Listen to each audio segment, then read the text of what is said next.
Ladies and gentlemen, welcome to MNW Future Shock. I am your host, Warzone General Manager Jerry Aldini, and joining me at this time is Pete McPherson, and from Friday Night Flashbang, Eric Jenerickson. Hello, everybody. Hey.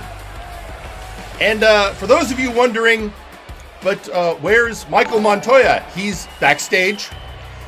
He's doing some, apparently he's doing his warm-ups for our match later today. Shouldn't you be doing some warm-ups, Jerry? I did warm-ups right before the show. Oh, okay. I got my jog in. I did some reps. As anyone backstage with a cardiovascular system will tell you, there's nothing more important going into a wrestling match than cardio. I mean, I couldn't agree with you more. That being said, I would still maybe highly recommend getting in some maybe jumping jacks and burpees. I did. I mean, right before we came into, I'm in my gear. Hang on. Before we get into that, today is not about me. I mean, a little bit, but not all about me. It's about a lot of exciting matches that are going to be happening in our last pay-per-view for Warzone before Multivania. So we will be seeing in our opening match today, Kelly and Uzra. They've had a rivalry going for as long as they've both been on the roster. Challenges for who's the best at showcase matches. Burning Lounge versus Omega Pub. And today they are going to get one-on-one in the ring. And as we were just saying, Michael Montoya, after all this time talking about wrestling, we finally decided it's time that we get the young man in a ring and that he gets to get a feeling for what it actually means to be a wrestler and take a bump. And no one better to do it than me. And if you could do me a favor and just kick his ass, that would be great. Don't tell him I said this. He's a little bit of a jerk. It's a teachable moment, Eric. It's a teachable moment. Also, yeah, teach him. We are going to see, and one of the reasons we have Eric here today, we are going to see the Murder Cave take on the House of Caliban. And we actually heard from the Sandman last night on Friday Night Flashbang.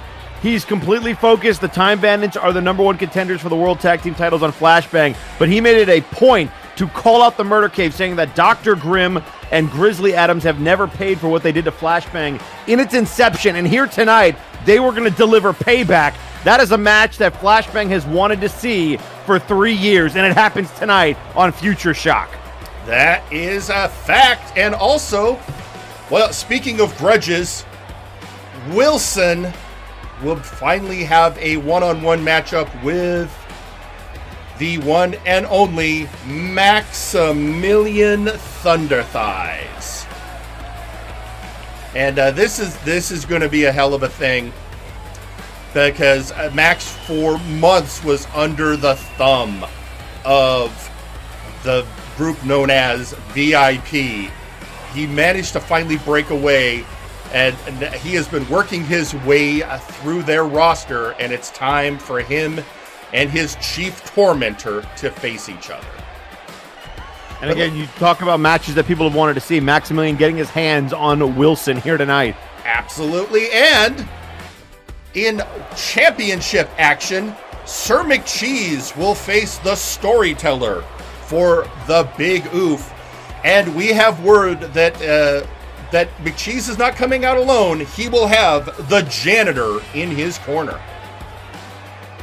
But not sure the relationship between the Janitor and Sir McCheese, but clearly a big fan. And Sir McCheese, one of the veterans of the MNW roster, one of the most stand-up guys that you could ever talk to. He cashed in a Money in the Bank straight to someone's face without any regard for his own advantage. And now here tonight, once again, looking to win his first singles championship in MNW. It's been a long ride. Can McCheese get to the top of the mountain against the Storyteller? We're going to find out. Storyteller is promising us that there's going to be a surprise. That can't be good. Also, we are going to have The Outlaws challenge Shoot Nation for the Unified Tag Team Championships in a match that Human Resources has told me I have to put up with. I've never been a fan of the Outlaws. I've been very happy that they've been banned from Flashbang. Shoot Nation, former Flashbang team, couldn't be happier for Abbott and Devin to finally get their due. But the Outlaws are a cohesive unit, and when they're not being paid to screw up other people's lives, they're a formidable tag team. This is going to be no walk in the park for Shoot Nation. Maybe their toughest challenge to date. I agree. Also, in Nexus Titan Championship action, the Sith Apprentice Kane will face the current Nexus Titan champion, the main event mistress herself, Lady Boots of Conquest Bloodline. And ever since Lady Boots won that Nexus Titan Championship, she has been nearly untouchable. Can Kane, who has been through betrayal, who has been through letdowns, can he, much like McCheese, climb the mountaintop to win his first ever MNW Championship? It's going to be a tall task against the mistress of the main event. It is. And then in our main event, the winner of the C101, former Flashbang heavyweight champion Ginger Boy, will face current Multiverse heavyweight champion Zacho Duo in a 3-round burst match in a cage. Well, I mean, I'll tell you what, Zacho Duo has looked very impressive since he's won that MNW Heavyweight Championship. I have watched Ginger Boy's entire career up close and personal on Flashbang. I'm going to make a prediction here tonight. Ginger Boy is about to make history. He is going to be the first person ever to hold both of those championships on both shows. He's in his element. He's in a cage. Zacho has never faced a challenge like this. There's a reason he won the C101. It's hard for me to see Zacho walking out of here with that title. Well, and I have a little extra bit of trivia for you, Eric. So, even though Future Shock was a pay-per-view that was set up at the behest of Zacho Duo has never won a match at Future Shock. Well, he's going to have to reverse that trend if he wants to hold on to his championship. That he is. So, ladies and gentlemen, with that is your Future Shock card. And, ladies and gentlemen, people of all characteristics, all sentient life forms watching this show, it is that time. But before we get there, one message is being tweeted on social media, and considering our first match, we should cover it. And that is from one of the competitors in our opening bout. Oh, my social media thing isn't working. Anyway, it is Kelly AFU going, "Woot! Let's go!" And while we figure out why the thing isn't working, I'm not going to worry about that. What I'm going to worry about is heading down to ring. Oh, there it goes. Better late than never. But gentlemen, I think it's time to head down to ringside for our opening match.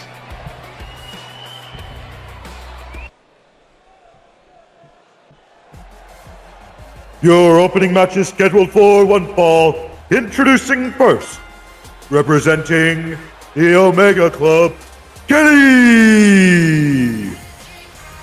And here she is, the boss of the showcase matches, the soon-to-be leader of Omega Club, Kelly. And I'll tell you what, Kelly is a star.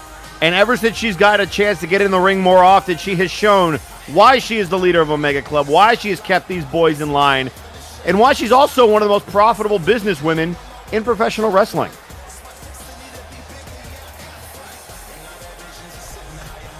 Yeah, that is true.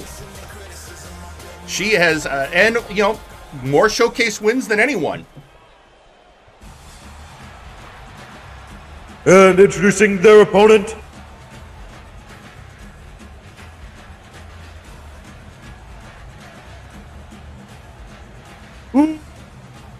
Ezra. And here she is, straight from the Burning Lounge, one of the members of Chained Hell. Chained Hell had that bar crawl brawl that led to them settling the differences between Omega Club and Chained Hell. But neither Kelly or Uzra were involved in that match. And this is a tremendous opening match. I don't know if I've ever seen Kelly and Uzra fight one-on-one before, so this is going to be a treat for me. Hang on, I've been asked by Tech to do a refresh on the monitors. A little twizzle of the twazzle. Does that, let's see, how's it working for you guys? Yeah. Does that work? Is that good? Yeah, that looks great. Okay, great. Here we go. And there's the bell. Immediate side headlock there from Kelly. Uzra trying to use her power. Shoots her off into the ropes. Look at the leapfrog, though. The agility. And got caught. Uzra got ups. I mean, Uzra does got ups. It might be the Uggs. The Oogs. I mean, Uzra definitely with a height advantage in this matchup.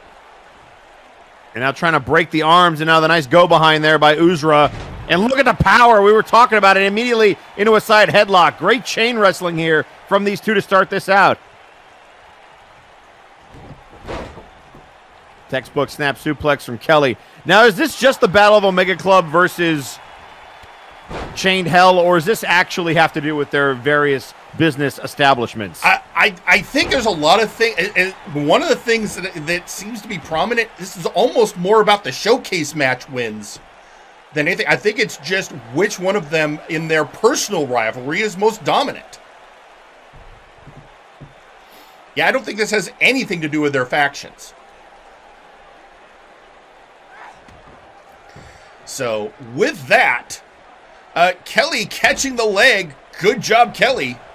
And an ankle lock. Look at this. Submission applied. I mean, Uzra trying to reach for the ropes. Not able to get there, but kicks her away. I mean, you got to figure, if you're facing somebody that much taller than you, submission is definitely a way you're going to want to go.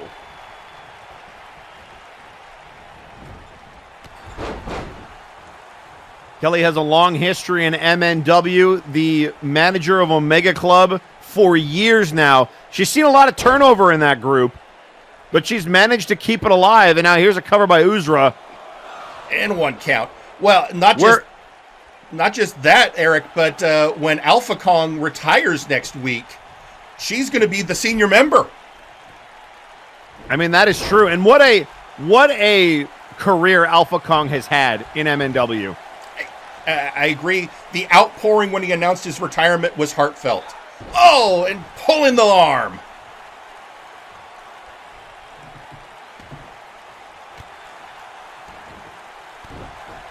Now Kelly, oh, that's telling Uzra exactly where she can kiss. Kick out at one by Uzra.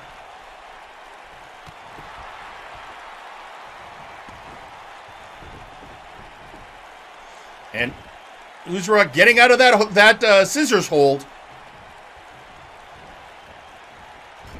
I think Uzra might be the largest female we have on the roster. Just looking at the size of her compared to Kelly, the strength, the power. I mean, I haven't seen her up close with Tigery, but quite possibly. Now that's a match I'd love to see. Tell me about it. And look, even go to the top rope. Uzra's going to fly. Oh, the knee right to the chest. That'll knock the wind right out of you. Into the corner. Oh, Kelly knew she was coming. Nice high knee there from Kelly. Kelly is the... Now, we were talking about Kelly and Omega Club. The relationship between Uzra and Chained Hell is a lot harder for me to see. How exactly did that partnership come about? From what I understand, initially she just started hanging out at the Burning Lounge, and they eventually hired her to work there. And then from there, it was just a short hop to her becoming a member of the wrestling faction. I guess that makes sense. Nice drop kick there from Uzra. Apparently, she has a real... Oh, going for a cover. One. Kick out at one. No, apparently she and Hightower get along great. That worries me. That does worry me a lot. But now we see Uzra going to where she likes to operate, outside the ring. A brawler and a mauler. And a person who likes, she spends her free time up in the rafters of the arena. Yeah, she might like Jack Andrews then. He did that for a long time. Yeah, and on she tends to eat her lunch on top of the Titantron. Yeah, Jack just stood up there with a bat. No. The janitor's not happy because that means he has to go clean up there. Oh, lovely. Kelly bringing Uzra up. Oh, drop kick. Woo. Is she going in for a third? Oh. No, she's going. Oh, the crossbody. She got caught. Oh. Oh. Backbreaker.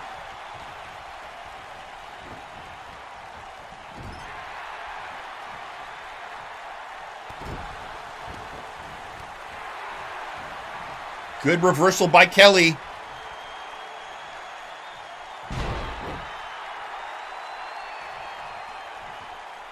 What is she planning? Oh, chokehold. Yeah, rear naked choke here. Trying to wear down Uzra. Also, props to Kelly for wrestling in heels. She's not in her typical gear. It's a choice. That it is.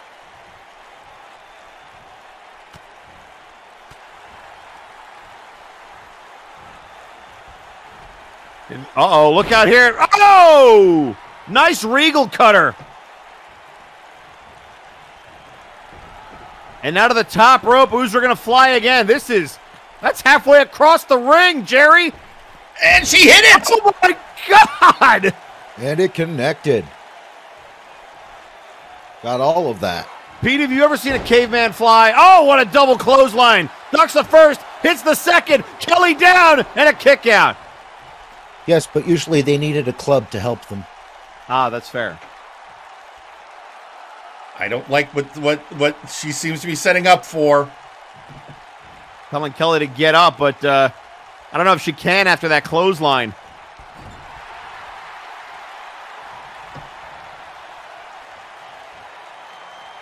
Oh, we've seen this before, this rolling German suplex. This is how she likes to finish people. Oh, that is, I believe, the knee. Kelly, got her. And your winner, Uzra.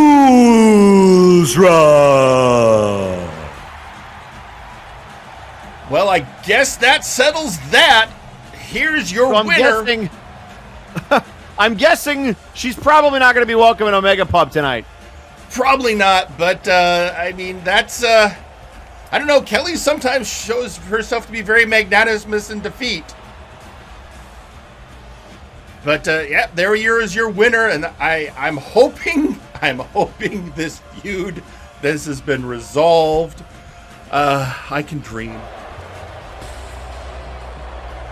Yeah, good luck with that. Gentlemen, that was a hell of an opening match. And while we were going through that on social media, Jack Andrews tweeted out, "You beat me to get your shot, Gingy. Now finish the job tonight." That is true, and Jack Andrews has vowed to be in the main event of Multivania. And, you know, if anyone can do it, I would say it's the Black Hound himself. Also, I mean, he couldn't get a shot at Zaka, so I guess he's got his sights on Victor Vicious. Yeah, that's, I mean, do you blame him? No, I'd want to punch Victor in the face, too, if I wasn't terrified of him. That is a very good point. Also tweeting out Beowulf, opening the pay-per-view this year like how I opened the pay-per-view last year from your Bad Batch brother. Good luck, Uzra. Well, guess that paid off for her with her victory. Thank you, Beowulf. Tweeting out just a moment ago, Kelly, damn it, Uzra, good match, drink on me. Okay, I guess she is inviting her to the Omega Pub. And in response, Uzra tweets out, "To those in commentary who don't seem to know, I am not a caveman." She's actually said that many times. She is not a cave person. That does seem to be a sore point for her. Just fair warning. All right, ladies and gentlemen, everyone, my fellow commentators, it's time I have to get down to ringside. But don't worry, I gave it long and hard because I was worried. I'm not going to be here for commentary. Michael's not going to be here for commentary. And at first I thought I could leave you guys, but I was like, is it fair making you have to make commentary on people you work with? So I mean, you could do it, but I also realized this was a grand opportunity to introduce the MNW audience to a new announcing team that we have put together. Ladies and gentlemen, I'm about to introduce you as I get ready to head to ringside to the team that will be doing announcing for matches that will be appearing on the MNW YouTube channel exclusively. So, ladies and gentlemen, I'm going to turn the show over now to the two gentlemen, Caliburn and Spencer Gotti. Boys, take it away.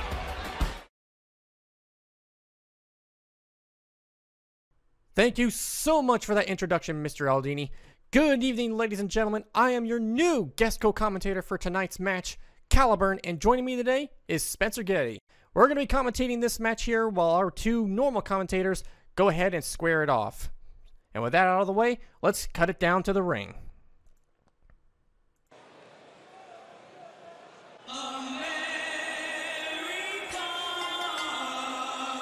The following contest is a one-on-one match scheduled for one fall. Introducing first, Jerry Aldini. Mr. Aldini has a very long and historic career in wrestling. Originally starting in Hyper Time Wrestling, he has won everything from World Heavyweights to Tag Belts to Intercontinentals. This man has just been decorated in gold, and it brings a tear to the eye to see him in his old classic costume. I definitely agree, Caliburn. The nostalgia is welling up in me. But I am definitely concerned for his ring rust. It's been a good 15 years. That's right, and Michael Montoya has been training ever since Apocalypse.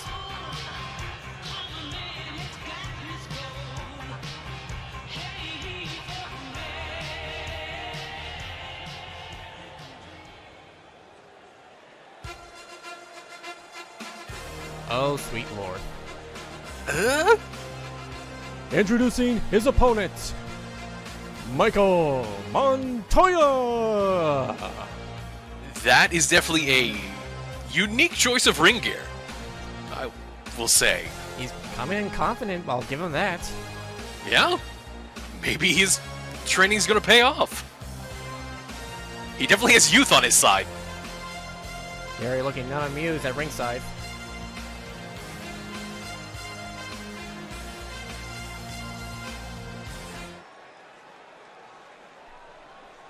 Jerry looking nice and ready. Montoya looking a bit overconfident. Coming over. Montoya looking a little hesitant. It's the stare down of the ages here. Big slap! Jerry's on the ropes. Montoya celebrating a little early though. And down he goes. I hope you have a good plastic surgeon. You're probably gonna need it. Jerry giving it a classic woo. Calling Montoya back up to his feet.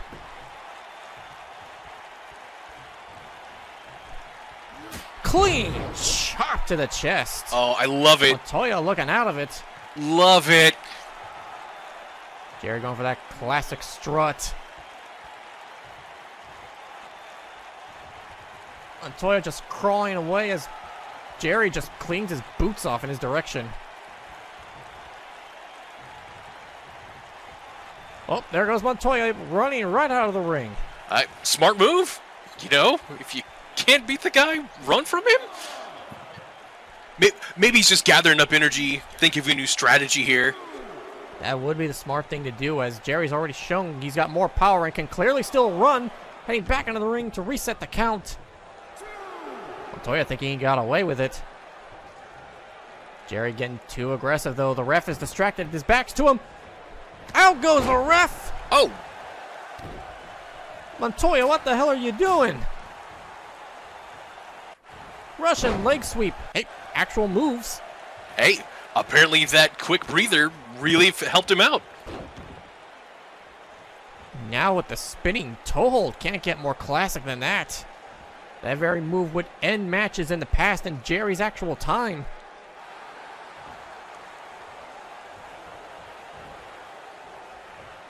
Oh, what's he going for now? Oh, more slaps. And a bell clap. Jerry's ears are ringing, and STO! Jerry not done though with the classic wrestling slam. Looks like he was able to shake off that ring rust pretty quickly. Montoya lighting the fire under Aldini's behind. Jerry sending him into the corner. Clothesline to the throat. Trying to get his neck, but Montoya misjudges the booties. Neck breaker over the knee. Oh, come on, Aldini, what are you doing? We still need him to commentate. Don't crotch his throat. Jerry's got him. Oh, Spencer, close your eyes. You don't want to see this. Pile driver. Oh, God. I feel our premium's going up. Jerry gearing up for something as he big right hand. Down goes Montoya again. But he's not finished. He's got him flipped over for something. Oh, is he going to do it? He is. The figure 4 leg lock. The figure 4. It's locked in. Montoya looks like he's screaming in pain. He doesn't know where to go. He can't get to the ropes. Oh, come on. And there it is. That's ball game, everybody. It was short, but you'll love to see it. Here's your winner, Jerry Aldini. A clear sign that the ring rust is far from gone. You know what? I think you're right. Aldini's got a pretty bright future. Who knows? Maybe he can solve these HR problems himself here soon. Well, let's hope it doesn't come to that. Last thing we need is a MNW Civil War. Good point. Good point. Well, unfortunately, folks, that was a very brief match, so you will not be seeing myself or Spencer Getty, at least for now. Keep an eye out on the MNW for further updates, but for now, I have been Caliburn. And I'm Spencer Getty. And we'll catch you next time we're needed here on MNW Warzone.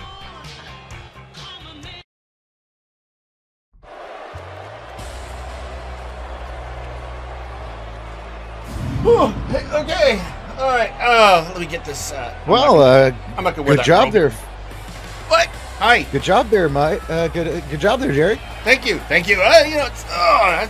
It's been a long time, but it kind of feels good to get back into in-ring action. I mean, I promised Trixie this would be a one-off because I retired, back in the day for a reason. But after Well, as you know, and they say in wrestling, never say never. I mean, that's true. I don't want to be one of those guys who just retires and then comes back and retires and come back. I mean, I haven't wrestled since 2011. It's been a while, but Oh, hey, as long as your number of retirements in the single digits, I think you're that's safe. that's true. That's true. Also, tweeting out, we have McMorgan tweeting since Montoya is now an official wrestler on Warzone. That means he needs to fight Arkoff now, right? I mean, we'll have to look into it. I mean, Hey, don't threaten us with a good time. Notice Montoya didn't come. He's gone backstage.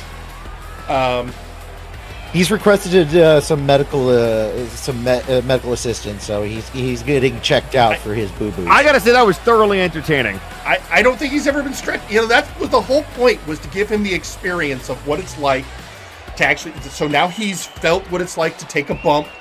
He's felt what it's like to be put in a submission hold. He now has some understanding of the entire wrestling experience, and I think it was good for him. What about you, Eric? You ever think about getting in the ring? Nope. Good on you. Also, hey, Robbie Slick, who occasionally commentates on Firing Line. Jesus, I don't even know what to think. Though I got to say, Jerry, you got more drip than Niagara Falls. Montoya, eh. I'm not and entirely then- sure what this drip thing is, but Yeah, whatever. Yes. sounds positive. Sure. It was, and good job, Jerry, from Kelly.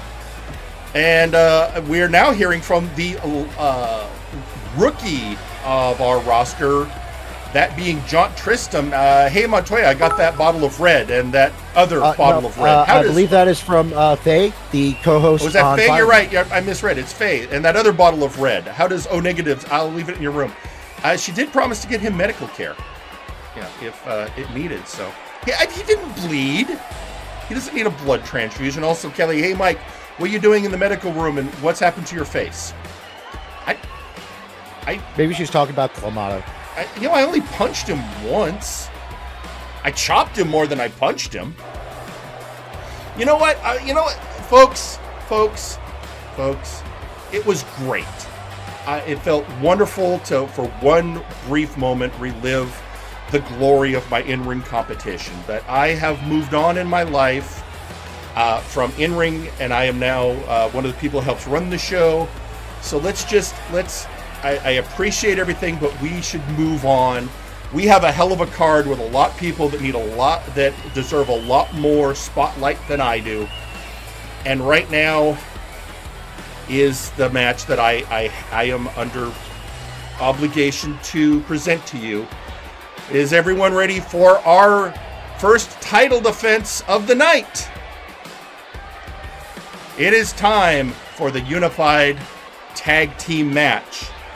So, with no further ado, let's head down to ringside.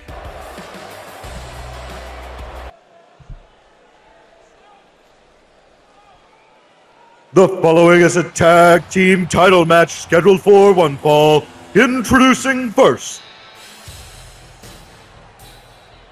the Outlaws. Jerry, are we allowed to boo on national television? We're supposed to maintain by HR order, a civil and unbiased attitude. What if I don't like them? Well, I think it's important to point out that, you are from another show, so I said it gives you a little bit of more free reign. So let me tell you why these guys are the worst. They are thugs for hire. They have no regard for the rules. They have no regard for anything other than cash, jobs, and then repeating them. Hence CJR Killer. And, but according to HR, if they're doing something where they're on a mercenary contract, there can be no retaliation against that. So hitting Nero with a car, stealing the mask of La Luna El Chavo, I can't touch him for things like that.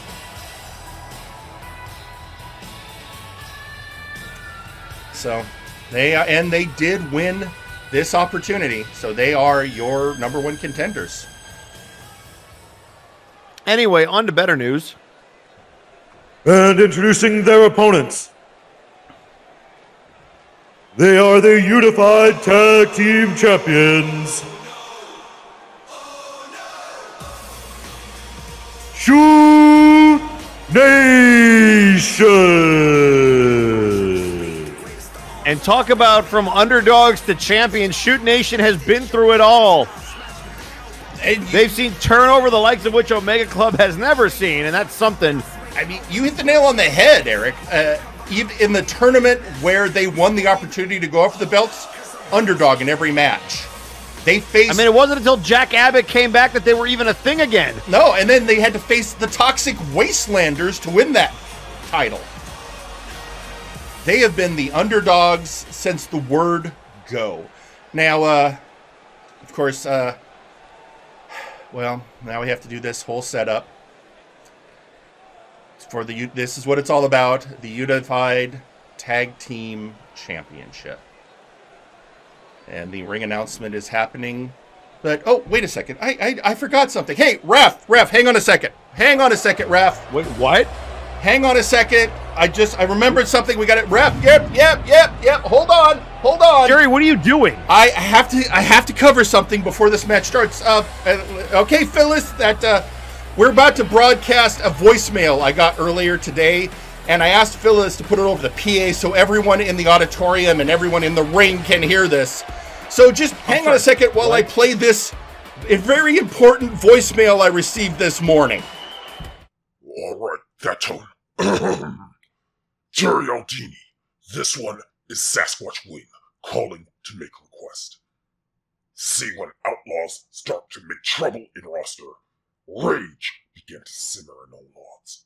When Outlaws butt into Big Oof match and make Raphael Sampson lose Big Oof belt, rage fill O-Lords. When Outlaws win tag team contendership after all that happened, O-Lords, especially this one, burst with rage. This one think it time Outlaws learn law of nature. When mess with one of O-Lords, mess with all of O-Lords. That said, this one, Sasquatch Wing, officially say wish. The wish of Sasquatch Wing is for O-Lords to be in unified tag team title match at Future Shock. O-Lords versus Outlaws versus Shoot Nation in Falls Count Anywhere triple threat tornado tag match. Outlaws ruin Samson's Big Oof run, then O-Lords ruin Outlaws' title shot. And when O-Lords win shiny tag team belts, O-Lords will rub Outlaw noses in their own outlaw shit. This one and Samson will wait at Future Shock for answer. Last minute if can. Love to see look on Outlaws' faces when match changes on them. Oh, and if it can be known to human resources that certain non-human members of roster have grievances to be dealt with after Future Shock, this one would appreciate it. Thank you for your time. So, well, ladies and gentlemen, a wish is a wish. So let's go back to ringside and let our announcer do that magic he does oh so well. Oh, Lord, they coming! Are you kidding me? No. And introducing new opponents, the O-Lords. Oh, Lord, they coming! And they coming for tag team gold. Raphael Sampson and Sasquatch Wing have invaded Future Shock. The wish has been cashed in. Yep, the Outlaws interfered in the Big Oof match that cost Raphael Sampson his championship. And I guess Sasquatch Wing felt, well, it's only fair. I have this nice shiny wish sitting around. Can you believe these two have been here since the inception of Warzone, essentially, and they've never held the tag gold, and now here they are with an opportunity. History could be made in all of our title matches. And we're off. Here they go, folks. And per Sasquatch Wing's wish, this is a Tornado Tag Team match, Falls Count Anywhere. And that is well within his purview. The wish can be used for anything. And, I think the Outlaws, they're well known for doing really well outside the ring. It's almost like Squatch had a plan. Yeah, I got that voicemail this morning. I did run it past the brass, ran it past HR, and you know what? Those rules about wishes were written into HR bylaws by Registered Anon himself. Oh, CJR Killer with a backbreaker on the turnbuckle to Jack Abbott. And you know what this means?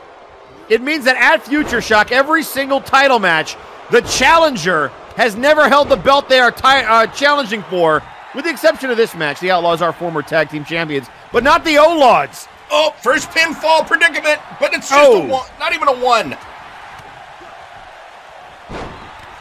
Oh, and Raphael Sampson going straight after Theron Eldrazi. I think he has a point he'd like to get across. I think that point is stay out of my business. I think the point is, how do you like it? Oh, a headbutt to Devin on the outside by Sasquatch Wing. Taking full advantage of that Falls Count Anywhere. Again. And now looking for the choke slam. No. Oh, an STO.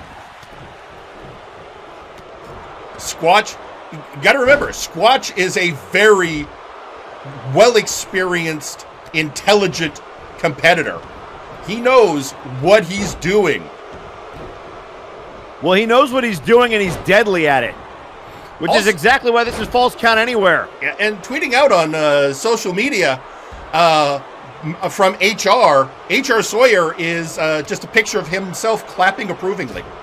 Wait, you put R. Sawyer in your HR department? Anon put R. Sawyer in our HR department. Why would you do that? I did, you know, if it was up to me. Anyway.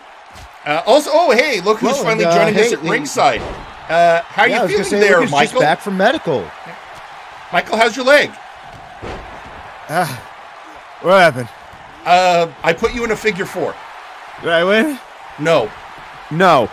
No, you tapped. You very much lost in spectacular fashion. Okay, who's Did medical give you some happy stuff? I'm okay. Who's fighting? Are you cleared to be out here? I'm sitting in the chair. Meanwhile, in ring, Sasquatch Wing outside with Jack Abbott, CJR Killer going after Raphael Sampson, and Devin taking on Theron Eldrazi. And this is actually bad news for the champions. They do not have to be involved in the decision to lose these tag titles. This is a true point, and I'm sure part of Sasquatch Wing's plan in cashing in that wish. CJR Killer now with a headbutt to Devin's arm. Right now, Jack Abbott trying to work over Sasquatch on the outside. Theron catching his breath. And right now, it's a triple threat inside the ring. All three teams represented. There's Raphael breaking up a pinfall by CJ. That was a weird one. I don't think CJ realized Raphael was just staring at him. No, I don't think he did either. And it looks like Devin and Samson are teaming up on CJR Killer. They sure are, but here comes Theron Eldrazi to help out his tag partner.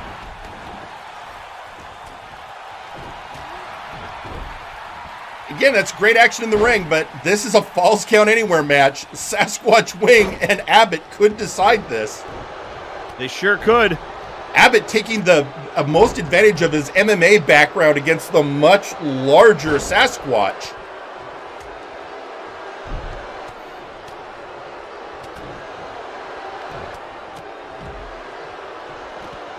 And I got to tell you guys, I'm trying not to interrupt the match, but social media is just blowing up on this match. We have Gore Wheel, Wing coming in with aviators and a leather jacket, must be preparing for the filming of Squatch Gun.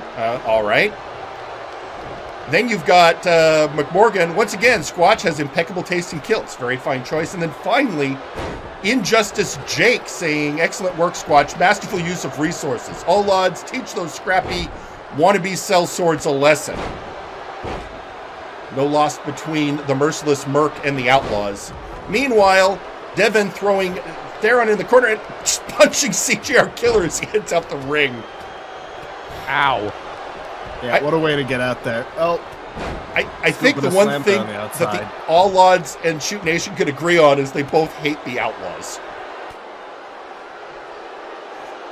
Which, well, again, I gotta add, is unfair just because they have a different job outside of the ring.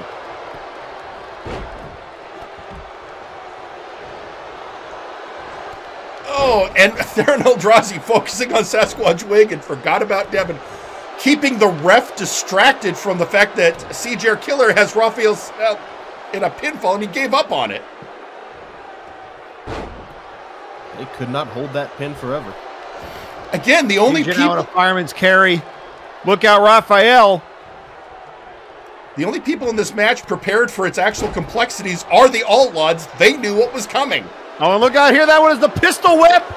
Oh, and a kick out by Devin. Ooh. Jack Abbott back in. Oh, and just a punch and a kick to the gut by the Scorpion on the Judge. Devin lining up. Theron Eldrazi, drop toe hold. Yeah, oh! But Devin gave him out. He could get that submission hold locked on. Yeah, too close to the ropes there. And a jawbreaker to boot.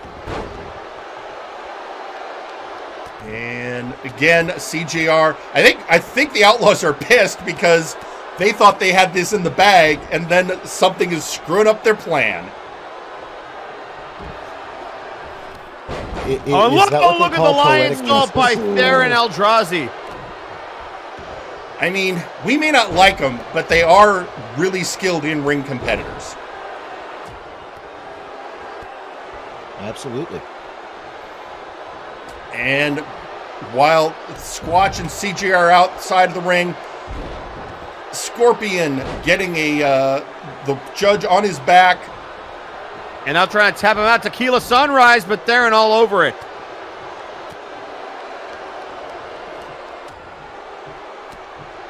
Now look at Theron trying to get rid of Abbott so that he could take advantage of Raphael. And now the pistol whip again. That was an interesting... But a double axe handle by Abbott. I was going to say, that was an interesting three-way combat by a member of each team. Sure was.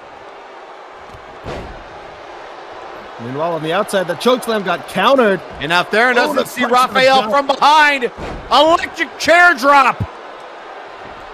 I mean, with everyone else occupied, if he takes advantage of this moment, he might get it.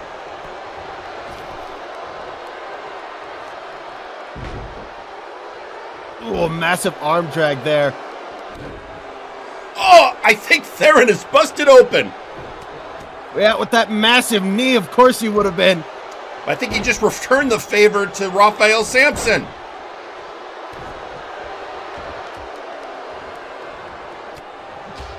Try to get that DDT locked in and reversed.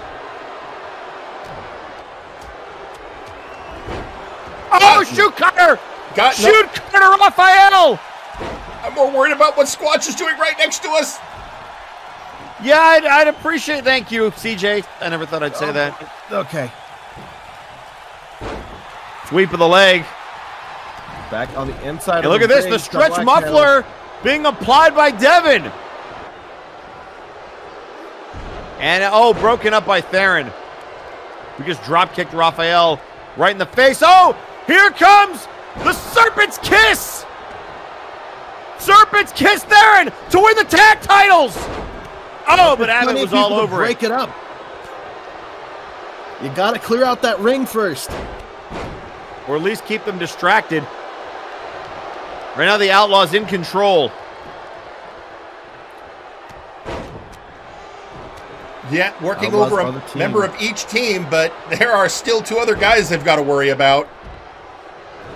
As witnessed by Devin breaking up that hold that CJR had on his partner before going after the last Squatch, maker of the best coffee in the multiverse, might I add. Is that so? Oh, into a quick cover. Devin broken up by CJR Killer.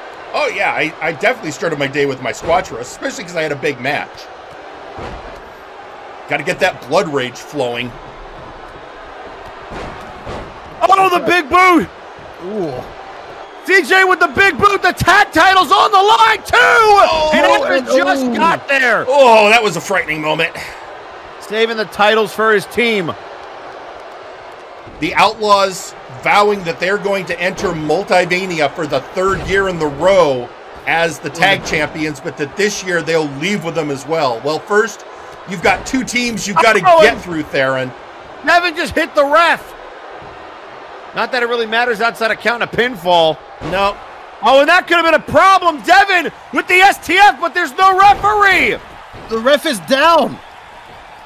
Ref will get, don't worry. Again, he's got a healing factor. He'll get back up.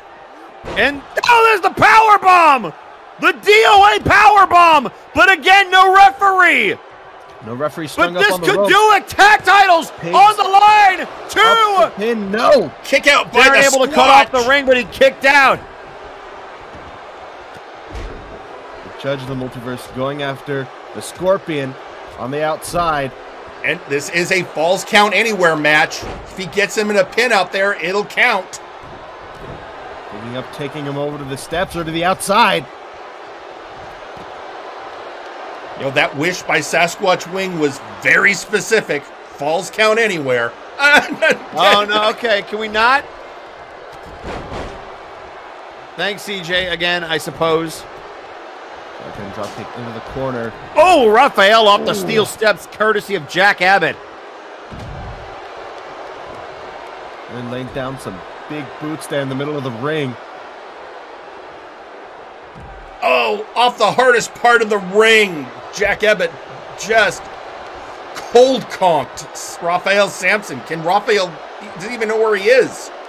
Yep, bouncing off the steel liner of that ring apron. I take it back, he just headbutt the Scorpion. He knows, speaking of headbutts, go away. Shoot Cutter! Oh.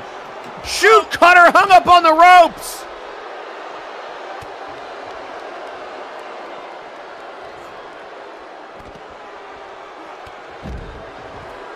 CJ with the clothesline taking squats. And again, Falls Count Anywhere. They could pin out there. And there you go, Abbott. One, two to retain. Kick out at two. Goodness.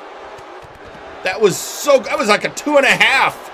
What a near fall by the multiversal judge. Not done yet. Struggling and now to Devin their feet. with that knee off the skull. Theron is down. Two.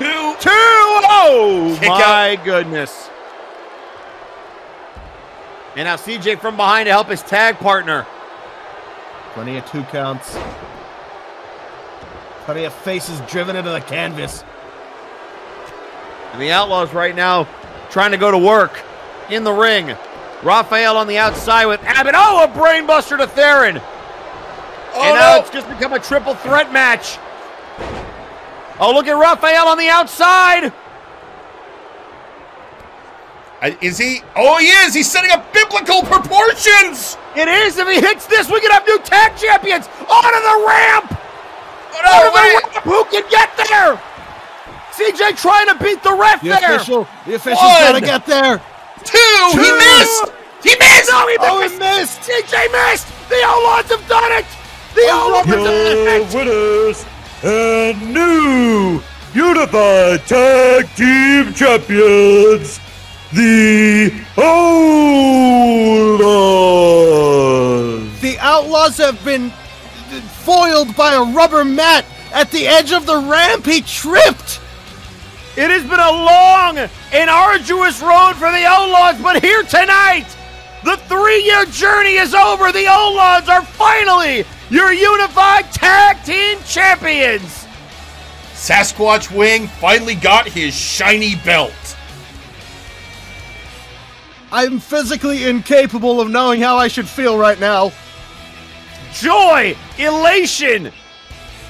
One of those. It is, and it's also the cunning of Sasquatch Wing to know this was the way to get it done, and the strategic use of his wish. I mean, this is the thing you've got to keep your eyes on at every moment. That is the fact that if somebody has something like the wish, you can't discount it. And we very soon are going to have the Brawl for Your All coming up, which is going to start with the Grand Battle on MNW YouTube, hosted by Caliburn and Spencer Gotti, which will then lead into the second portion, the ever popular Wish Upon a Brawl. And that will then lead to somebody having a new wish, probably before Multivania. Folks, also tweeting out on social media, oh, hey, Michael, got a message to you from Michael Macabre. Wakey, wakey, Montoya. Best of luck to the competitors tonight. And well done, Jerry. Now, don't mind me. I'm enjoying the show. Oh, good. The competitors bully me. See, I can't even. I get into the ring, try and be one of the boys, then that doesn't even work. So, Michael, you're never one of the boys. It's fine. Our job isn't over. Now to return our attention back to you, Jerry. Guys, that's fine. But unless you got a mercenary contract, let's just say I got some plans. You're going to have some opportunities. I promise you. Meanwhile, also around from Buck Bumble, who is of course a good friend of Raphael Sampson, around for everyone at the pub. Great work, all lauds. And then finally, Gorewheel just tweeting out, "Woo!" A lot of O's. A lot of O's. Well, and then I guess he just got backstage. Sasquatch Wing, all lauds, after years of reaching, finally have grasp and now hold tag team belts. Those who face us be ready for rough road to the titles. You realize this means, unless something happens in the next few months, the All Lauds are going into Multivania as the unified tag team champions. Well, we'll see if they can hang on to the belts that long, and we'll see if any other champions fall to the same fate as Shoot Nation. That's true. We still have 3 belt up for grabs tonight. But before then, we've got another match, one with a lot of weight and a lot of history.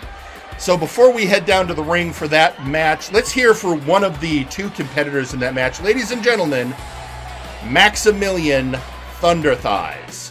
Do you all want to know why this is so personal between myself and Wilson, son of Will? Because even though Wilson has done unspeakable things and turned himself even more into a monster, he's right to be upset.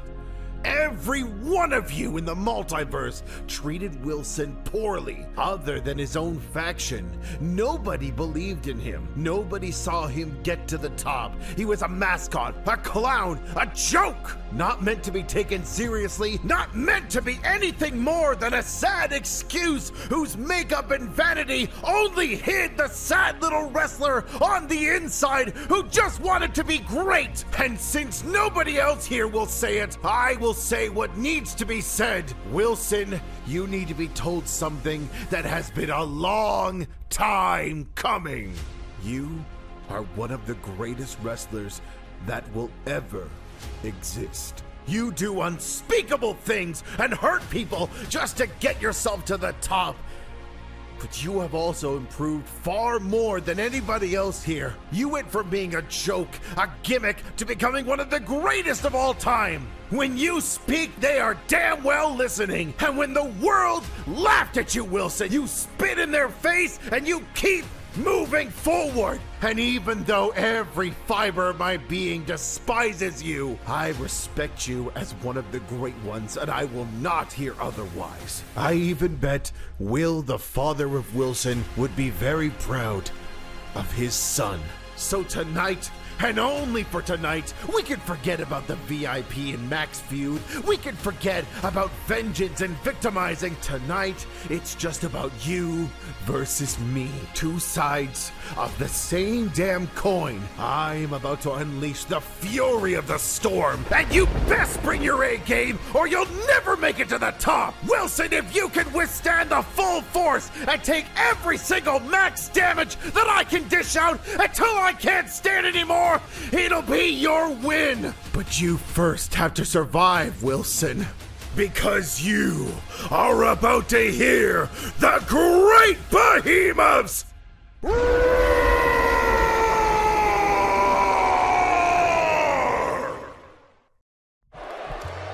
And there you have it, ladies and gentlemen, Maximilian Thunder Thighs. And with that, let's head down to ringside for the next match.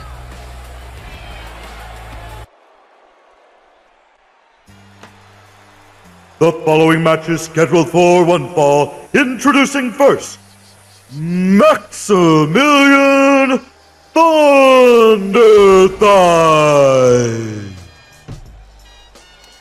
It has been a long, strange road for Maximilian Thunder Thighs. Having paved with lies and deceit That's and Canadian legal loopholes. That's true. VIP lied. They deceived people to get Max into their fold.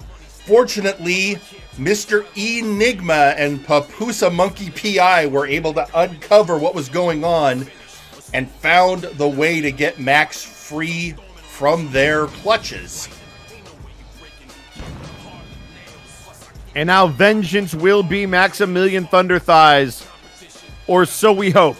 We hope, but on the other hand, let's not forget, if it's been a long, strange road for this man, how much more so for his competitor, especially since our last pay-per-view after that incident with Meme and the Iron Man match. But for the moment, I can't scout any changes, any hitches in any of his joints. He looks fine. And introducing their opponent, Wilson.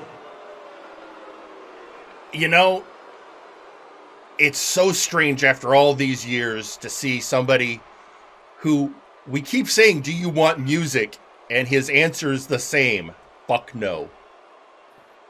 It's weird and yet fitting. Wilson, fitting for a man who has beset violence upon the multiverse ever since he changed. I mean, and look at this. No frills. He's not doing the selfie stick. He's wearing the simplest of ring gear. He's just Wilson.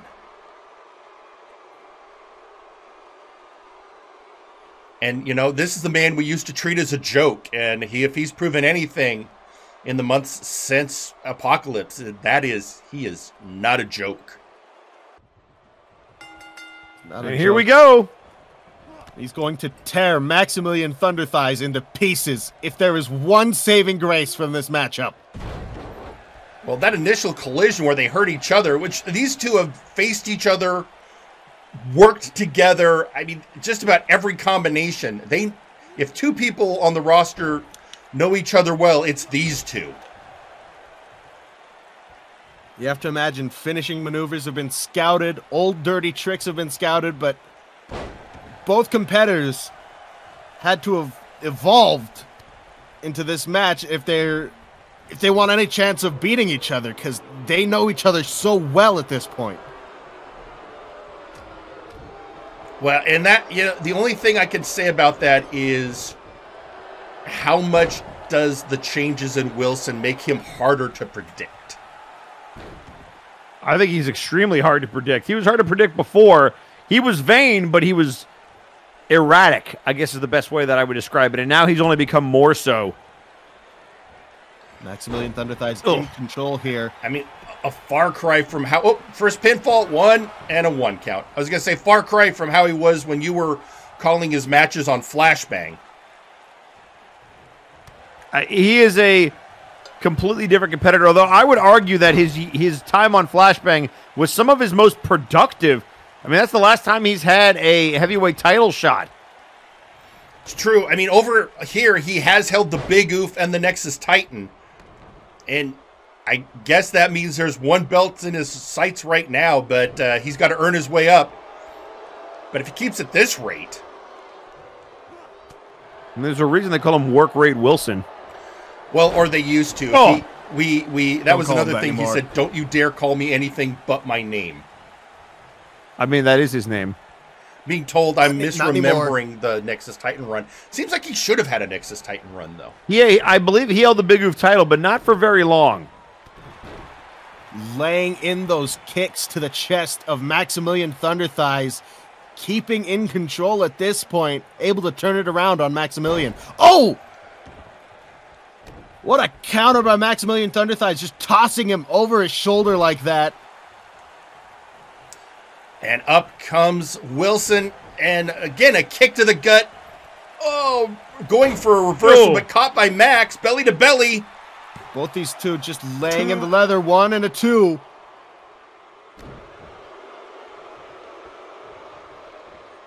Just trying to crawl. And now a nice deep arm drag. Now, this also seems like a more poised, focused, and calm Maximilian Thunder Thighs.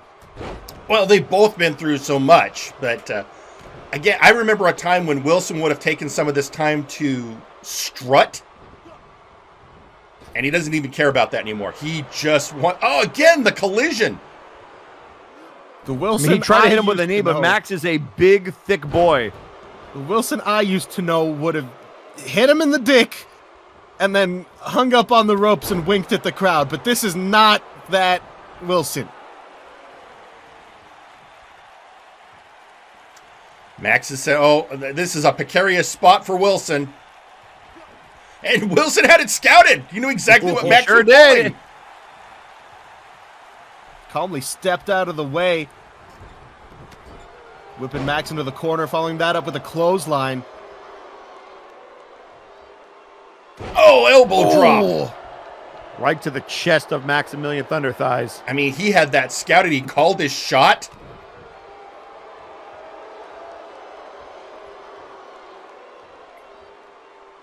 Now that's wrench back that knee right in the spine. Got that straight jacket choke on. There it is. Again, Max With his taking own advantage of his arms. size, getting out of it. There's going to be an advantage here in this match. It's the size of Maximilian Thunder Thighs and his ability to power out of those submission holds. I mean, that's Max's advantage. For Wilson, I think it's just his new vicious attitude. He just doesn't care. And now Max into the cover. Trying to finish Wilson and a kick out. Not too many high-risk maneuvers here from Maximilian Thunder Thighs, something we're not quite used to. He's taking this slow and methodically. Now going after that trapezius. And I think he tripped.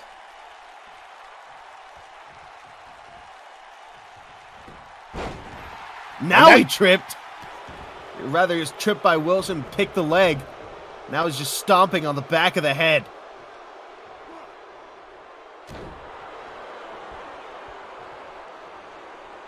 That devil may care attitude serving Wilson well. Two and again a kick out by Maximilian. Wilson doing some work right now, trying to wear him out. Again, this new methodical Wilson, picking a body part, taking it apart, calling his shot again. Ugh! Right in the sternum. Years of being considered a joke, all being taken out here right now. So much bottled up emotion just being driven into the body of Maximilian Thunder Thighs.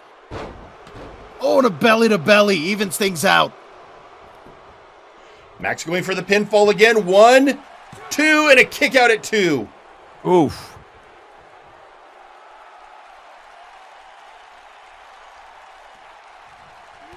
Max pulling on the power of the crowd, something he didn't have for a while wearing that white and purple gear of VIP.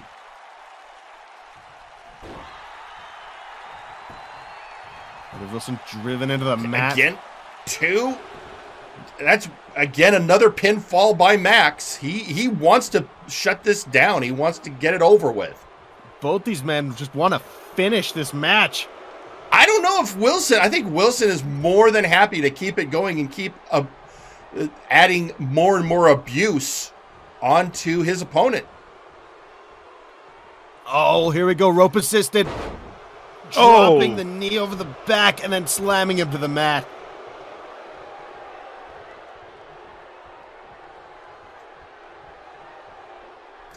And going up to the middle rope and down. Looks like he was diving headbutt to the lower back. And turning him around again. What's the plan here? Oh, it looks like he worked great once. He's going for it again. Just targeting the back and chest. Trying to shut down the upper body of Maximilian Thunder Thighs. And now to the middle rope. Might be looking for that fist drop. Oh, Max he was going for the flash. Scouted by Maximilian Thunder Thighs. Rolls out of the way. Tries to get himself a breather, but Wilson is right back on him. Back elbow. And another one for it. And returned by Max. Oh, there's the power. The power of Maximilian Thunder Thighs. That upper body has sustained damage, but not enough, it seems, to not deliver a perfect clothesline. And again into the corner. Oh, I can hear that vicious shot chop from to the here. chest. Yeah, and then hanging him up. Well, at least, Michael, now you know what it feels like to get a chop across the chest. I can feel it now. I don't like it. But now at least you Into the understand corner. it. That's the good part. Oh! Now the head of Wilson driven into the turnbuckle, and Wilson's busted open. see that padding, folks? It doesn't do much. You know what's under that padding there, Genericson? It's a steel. It's a little bit of steel. I know that now. Oh, I'm aware. I've watched them put it together. Oh!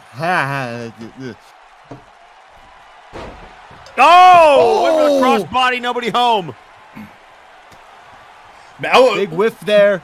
Wilson was taking playing advantage. possum. Oh, Yeah, but Max caught him. Oh, got him that Up with a time. shoulder check. from the rope, shoulder check. And Not just- enough to take out Wilson. Just back and forth. Oh no. Went. This is a Straight into the position pin. Max got Wilson in earlier. This is precarious. He can be hung out over those ropes. Now we're going to the outside. This has become a brawl now, ladies and gentlemen. I mean, that's all it ever was going to be. Oh, no, Wilson taking it back inside. Keeping it within the squared circle. I'm sure Wilson wants it to be a clean Buster! victory. My Oh no. God. Oh no, I think I know what's That's coming it. here. Newfound strength One into the welling other. up within Wilson. Looking for the gut-style pile driver. He's got him up. And He's got it down. locked on the leg. There it was. He could barely hook the leg. Come on, Max. The neck. Come on, Max! Of Maximilian's Ah. gotta be. There it is. And your winner, Wilson. No fanfare. Nope. Wilson won. And he's telling the crowd, I told you so. And then just, that's what bothers me. And then he's just perfectly calm. Look All of that sick brutality. satisfaction. And now he almost looks serene. It's eerie. But victory goes to Wilson. So One good thing came out of that just absolute slaughter. It's Yeah. that Maximilian Thunder Thighs has been driven asunder once again. I mean, it's Max. He'll be back. It's great. Meanwhile, tweeting out on the social media, I wouldn't say has been blowing up, but there's some people with shall we say some Opinions? strong feelings after that. And this is, of course, after Wilson's re-debut. And that is, of course, Mr. Butler on the subject of mascots and Wilson. If you know any cute and cuddly creatures who have been put through the ringer, pick up the phone and call 555-KUPO. He's still not over the Moogle. I hear the Moogle's doing fine, though. I'm far more concerned about Citra King. I went to check on him in the hospital. It turns out he checked himself out a while ago. Wait, what? Yeah, Citra King. Remember, he got put in the hospital by... I remember. What do you mean he checked himself out? You mean he's actually not in the hospital? He just left? You know, after recent events, I wanted to go find out what his thoughts are about what's happening on Flashbang, and he wasn't there. So, yeah, I don't know what's going on. So he's on Flashbang. Well, is he? You just said he wasn't in the hospital. What is going on? I don't know. That's You the need to keep problem. I don't better know. track of your competitors. They, like a That's a executive Friday or something. problem. Why? So, meanwhile, tweeting it on social media, Sparrow, you won fair and square, but I can't abide by this. This doesn't absolve you of what you've done, Wilson. Again, Wilson's still causing a lot of strong feelings amongst the competitors, but you know what? We still have a long way to go and a short time to get there. So, let's get ready for our next match. Ladies and gentlemen, it is our next title match. It is the Big Oof match. Remember when we said the Outlaws interfered with Raphael Sampson's title match? Well, that interference led to that belt going to the Storyteller. And his old rival, the Janitor, was going to challenge him when the Janitor's former protege, Sir McCheese, stepped forward and said, no, I need to do this. And so we're going to have it. It is now going to be the man with his pulse on the plot versus the goodest boy, the Gouda boy. Let's head down to ringside.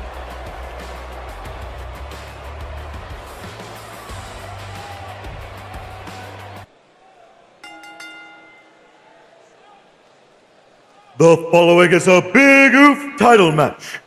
Introducing first,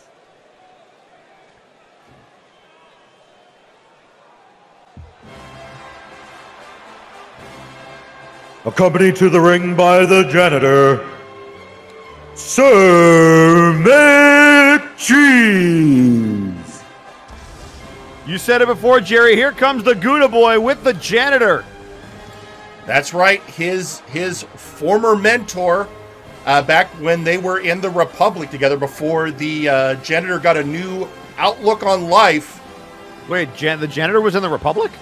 Yes, we've discussed this many times. You just can't say we that. have. Yes, you can't we have. say that. We don't. We out of respect to the Janitor, we don't say. More importantly, Sir McCheese has had a storied history. He is one of the veterans of MNW.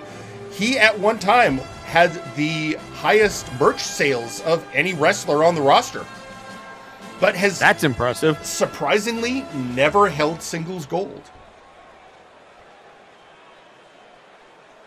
And introducing their opponent, they are the Big Oof champion,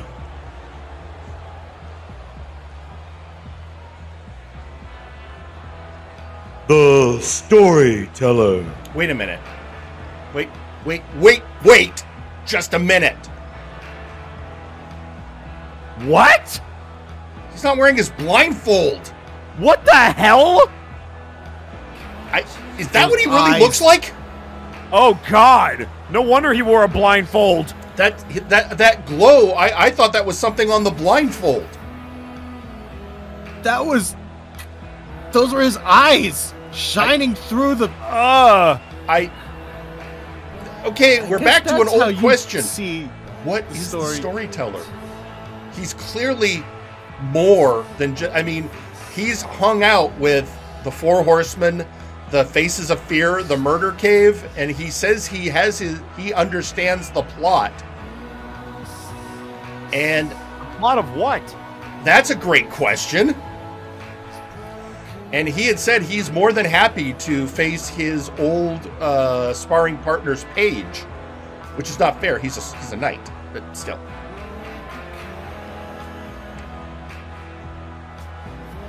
They draw you in, those eyes.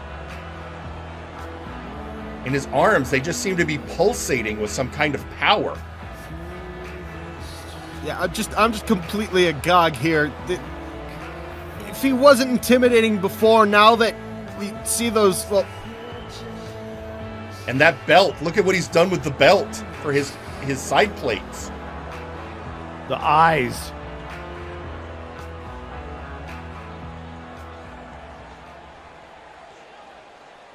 I don't know what he means by the plot, but I guess with those eyes, let's see whatever he wants. And here we go. It is the Big Oof champion. This is the Storyteller's first defense of that title against this man who, as Eric had pointed out, did a to-his-face cash-in of a former multiverse heavyweight champion. But yet never held singles gold. Versus this man who is a former Warpgate Hardcore champion, and in addition to now being the Big Oof. And now apparently with another gear that McCheese was not able to prepare for. And what was that, Pete? Storyteller actually at one time was also a holder of the Money in the Bank, actually gave it away to the Faces of Fear in a good gesture. So this is somebody who we know he is a, shall we say, storied competitor. Always playing the long game. And now it's for that. It is the big oof. Janitor at his side. The heartfelt encounter between the Janitor and Sir McCheese recently, although it did seem to upset Sir Uncle Duck. Oh! The Storyteller going for a bicycle kick, blocked by Sir McCheese. Sir McCheese taking him over the top there with that snap suplex.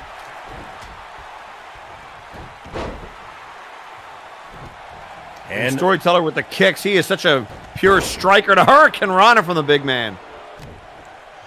Surprisingly athletic for his size. He is, I mean, back when he was teaming with XR Kun, he was considered the power player of their team. That's saying something when your partner is, XR Kun. Well, I will say with the removal of the blindfold, it does seem that it has done at least some damage. Oh, what a counter! Story is his hair is now completely gray. Good point.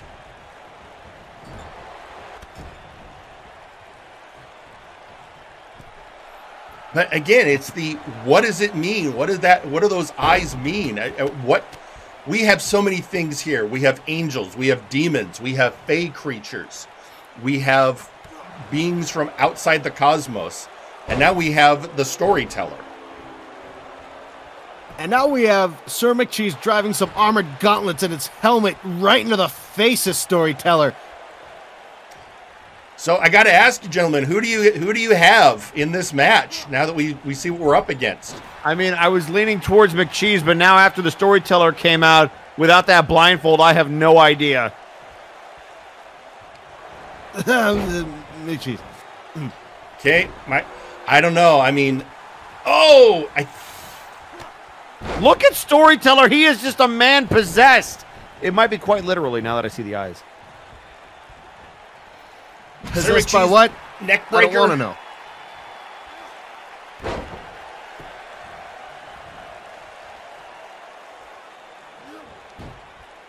Drove the leg over.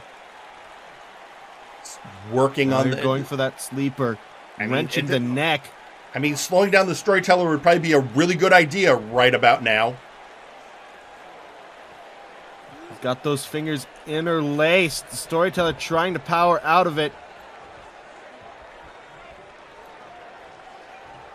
McCheese releasing that grip. Just going for a tie-up there. Storyteller just too much strength there for the moment. And again with spinning through with that kick. And now he's studying our Gudo boy. Laying in surgical strikes and a double stomp to the chest. Oh no, come on, McCheese, you can get out of this too. Kick out at 2. Oh, he does. Whoa. Gudo boy has not been bested yet. Gotta wonder what is going through the Janitor's head seeing this change in the Storyteller. I'm sure, again, these two have so much history. I can only imagine he is regretting letting McCheese take the challenge instead of him. Oh, sweep of the leg. Onto the edge of the apron. McCheese, the ultimate underdog, and right now getting rocked by the Storyteller on the outside. He trapped that arm, took him through for that suplex, drove his head into the announce table next to us. I am terrified. And then bringing him back into the ring. Going for another cover. Come on. 1, 2. Oh! Kick out at 2. Still plenty of determination left within that night. Look at the Janitor at the ringside. He is beside himself. He's trying to remain calm, but again, McCheese is somebody very near and dear to him. Yeah, well, I mean, they met recently a couple of months ago, and I mean, Janitor's been really fond of him, I suppose. He must keep the toilets clean. And with that, in goes the Storyteller to the corner. Oh! Lariat by are the night. And 1, 2. She's trying to get it. No. Kick out at 2. Yeah, let's note here that, folks, that, despite everything that we've talked about with this new appearance of the Storyteller, McCheese has not shown any hesitation whatsoever. Step up in Zagiri. That's just part of Sir McCheese. He is a stable competitor through and through. He's a knight through and through. Got that bravery. Oh no, that backflip. Those mystical backflips. I don't know how else to describe them, but mystical. Double foot stomp to the chest from the top. And a kick to the head. Oh no. No, not like this. McCheese out on his feet there for a moment. Another super kick into that German suplex. And working on the arms. That lariat must have stung, trying to shut down the offense of McCheese. And now just knee to the back. And bow and arrow incoming. Bow and arrow stretch.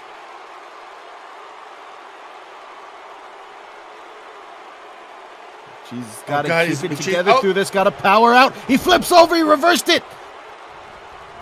Oh, and the lariat of his own. What's McCheese planning? Oh, he's getting fired up.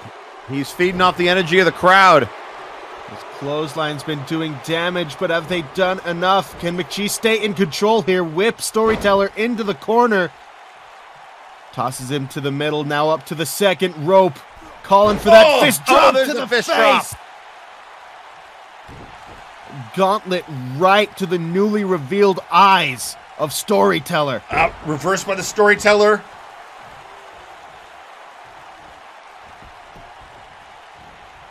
Oh, uppercut. Big uppercut. They're just going back and forth now. Oh, no. Another super kick. Super kick finds its mark in the German suplex.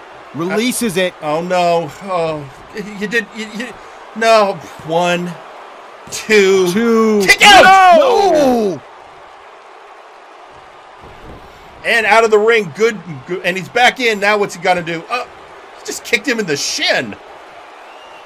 DDT! Shades of a desperation maneuver. Shades of the janitor. 1, 2, 3. No! I thought it. McCheese could see the opportunity, but now, can he put him away? Can McCheese do it? Can he put the sword in the stone? Sword in the stone, trying to... He's got him up! Look at the power! There it is! Down! Right on his neck! We're in McCheese!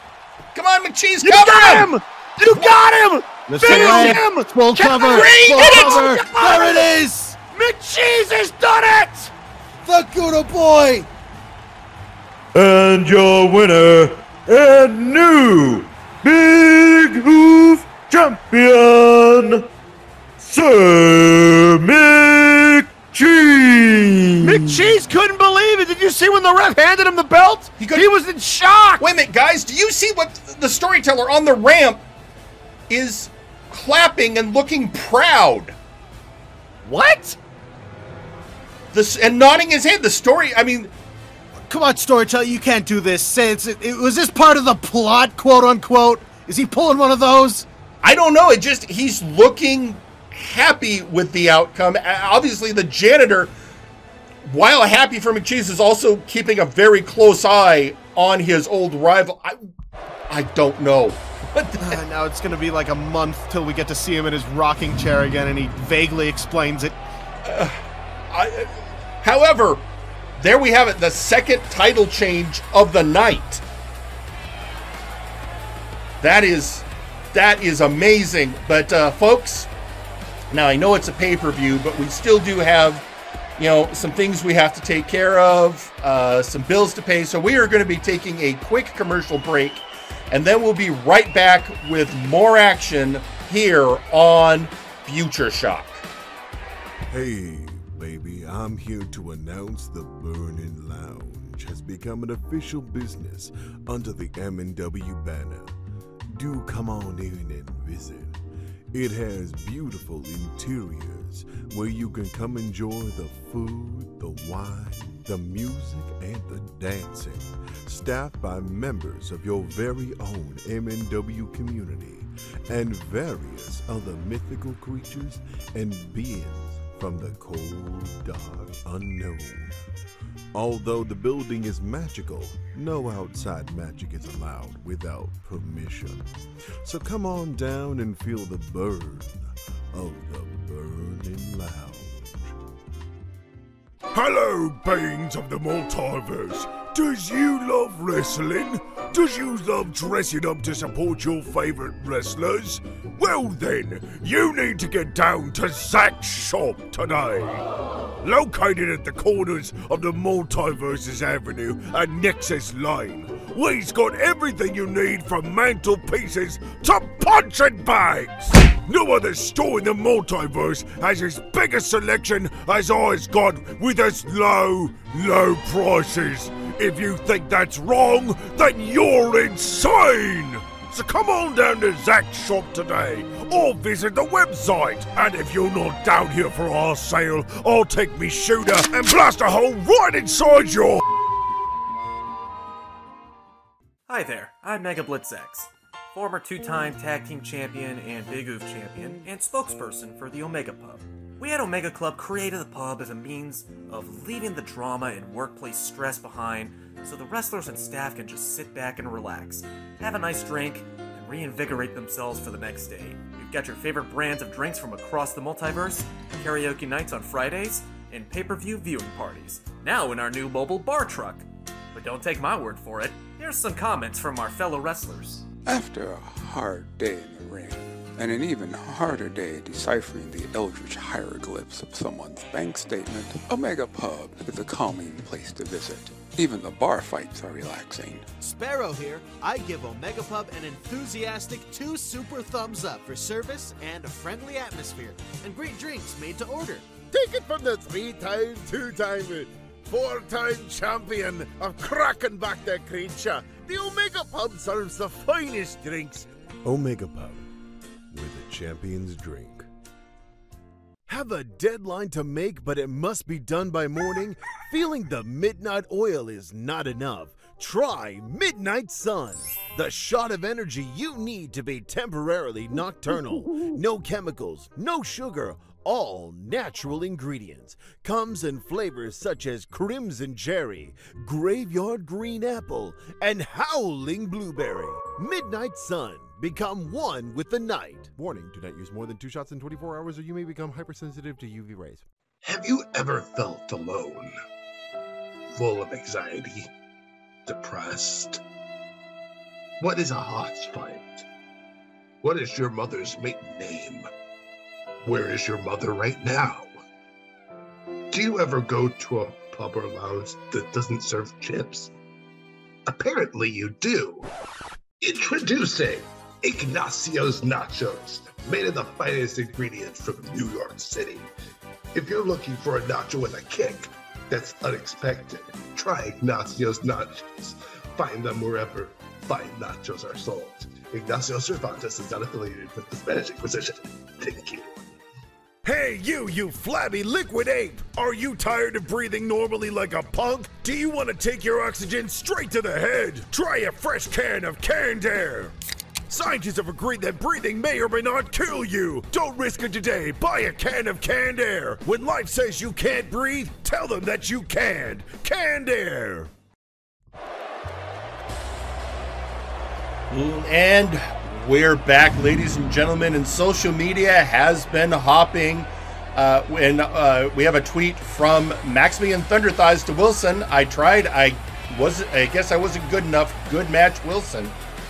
And as for the match we just saw, Sir Uncle Dunk tweeting out, if the fool on the side and I can agree on one thing, it's that McCheese deserves this. Yes, congratulations to Sir McCheese on his first ever title belt.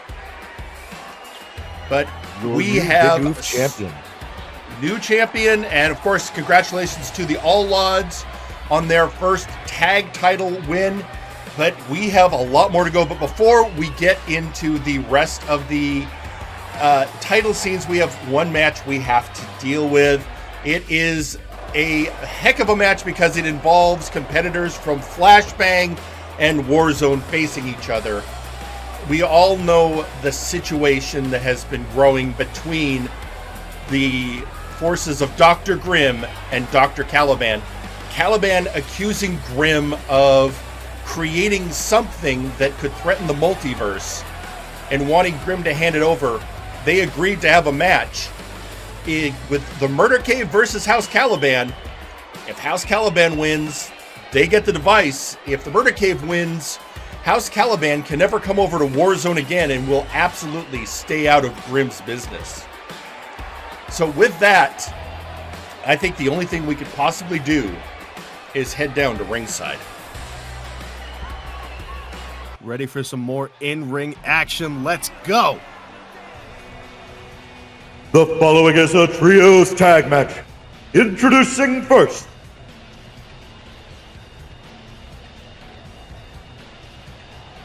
House Caliban. There you have it. The Sons of Caliban, the Creation, and Thunderbolt, along with the Sandman, coming down. Mr. Depth Perception himself. Well, he's he tweets out a lot during this show, and he had a lot to say last night on Flashbang. Also, let's face it, people have been wondering if there was going to be a showdown between these forces since the moment people realized there was a second mad scientist in MNW. And even right down to the theme song. Right. There is similar lyrics, shall we say. And I suppose Caliban has warned that what Grimm's doing could lead to the end of days. And as he pointed out, remember Lucha Underground. It's not the first time Grimm has meddled in the stability of the multiverse. So we'll have to see. There we have the Sandman bumping fists with the Creation. That's been, obviously the Creation and Thunderbolt are brothers. But it's always been interesting to see where the relationship of the Creation and Sandman have been, since they only work together sporadically. I think from what I've been able to see, Sandman is just kind of like the third wheel when it comes with the Creation. They seem to be respectful of each other. They don't dislike each other, but they're both very supportive of Thunderbolt. It's like the brother and the best man. Yeah, that's fair. But here they are, and usually you look at this trio and you go, well, whoever they're facing is screwed. But in this case, considering who they're about to be facing. And for those of you who are normal Warzone, yes, these are Flashbang wrestlers. All three of these competitors normally appear on Friday Night Flashbang. But again, there's been issues between them and this group. And introducing their opponents.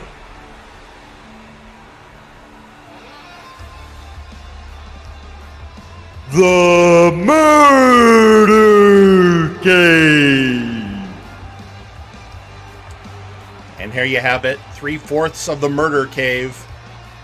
Arkolf the Allfather, Chaz Lee, and Dr. Grimm himself. Only Grizzly Adams is not present. I suppose because only Grizzly Adams, didn't have as much to do in this as I suppose other people did. The Creation has attacked Chaz Lee, has defeated Arkolf in a match. And of course, it was the final confrontation between Caliban and Grimm that led to this particular match. I gotta ask, gentlemen, who do you like in this setup? Do you really need to ask me? I mean, I guess it's who do you like versus who do you hope and pray wins? House Caliban in both instances. 3 years in the making, Dr. Grimm and Grizzly Adams, when they were still members of the New Four Horsemen, ran rampant all over Flashbang. They caused tons of issues, some of which still exist to this day, the threads of them. And so, for the Sandman to lead the Flashbang attack against Grimm, it warms my heart.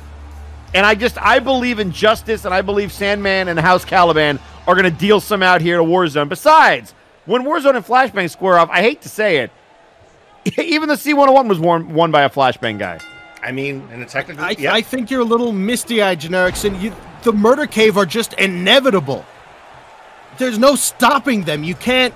No matter how legendary you are, you cannot stop those men. They're going to take what they want. The story of the Murder Cave is unrealized potential. And speaking of unrealized potential, here comes the Doctor, the man who was thwarted by our current heavyweight champion, Zako Duo.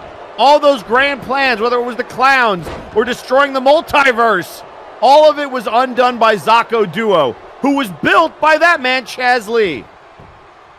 Let us not forget, Zako was right. Zako was indeed right. Yep.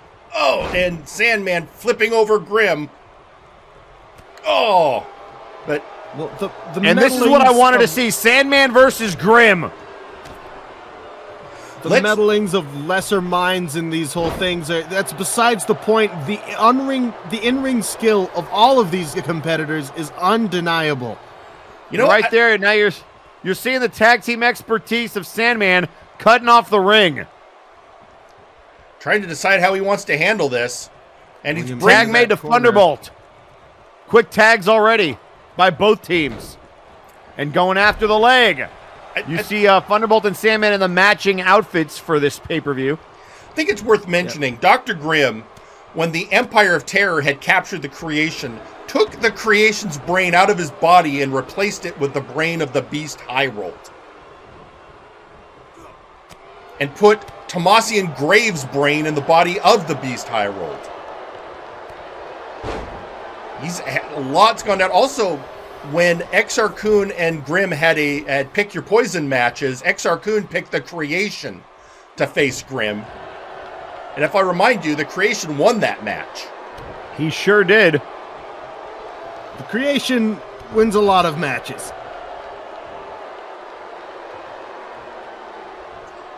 And, I mean, in a lot of ways, he's the original monster of Flashbang. Thunderbolt in a place he does not want to be. Murder Cave. We have a tag. Oh, look out here. Oh, nice back suplex into the cover. 1, 2, broken up by Sandman. And here comes a former member of Flashbang, the Allfather, who I don't understand why he's associated himself with these thugs. And laying in those Sandman right just and going left at it. hands, though. Oh, this could be bad. No, our call. Sandman up. No. Release belly to belly, just tosses him over that top rope. Thank goodness the Creation is still there, so Thunderbolt is not completely alone. Yep, and now the STF. Chaz Lee trying to wear him out. Locked in right there in the middle of the ring. Very good ring awareness. Thunderbolt, though, able to power out with those back elbows. Takes a hold of Chaz Lee. Whip into the unsafe corner. I am a little worried. I mean, Thunderbolt did have a match last night on Flashbang. He sure did, which is why he needs to be careful. He unfortunately lost to the Madness in a one-on-one opportunity against one half of our tag team champions. And again, let's not forget the Time Bandits are #1 contenders. The damage they're taking here matters. Well, I'm sure the Time Bandits have competed in plenty of tournaments where it's back-to-back-to-back. So I'm sure Thunderbolt has plenty of gas in him. Oh, it might be time! The Graveyard is getting smashed! That was the Monster Mash on Chaz Lee. And a kick out. And interesting you say that, because tweeting out on social media, blocked by a Monster Smash about to start. Turn up the TV from Kelly. Sure is. Oh, the Creation that is not it. Creation is taking a beating from these men. Again, Dr. Grimm probably knows him the best. This is a who would win scenario in a monster made by a man and men who have become themselves monsters. Well, let's remember, Dr. Grimm used to be, well, much shorter. And interesting that we do not see Grizzly Adams at ringside, conspicuously absent. It worries me because also there's no Dr. Caliban. Yeah. And Grizzly's the one with history with all these guys. Oh, blocked by Grimm, taking it to the Creation. I imagine the boys in the back watching at the monitor with bated breath as this match has future implications for, well, the fate of the multiverse itself, I might remind you all, folks. And now a fist drop to the Creation, trying to wear him out.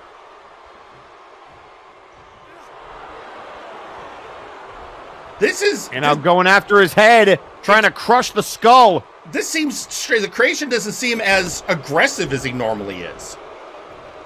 Oh, I think that's about to change. Oh! Yeah, maybe I spoke too soon. And tag the Sandman.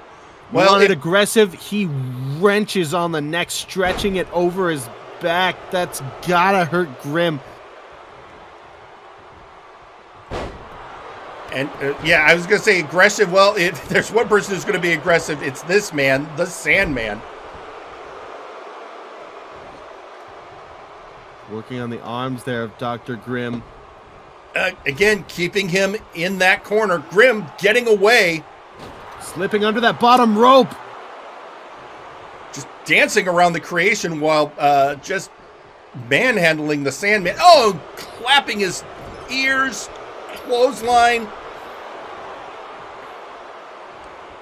Grim's got to get himself out of that corner. Sandman, other plans for the...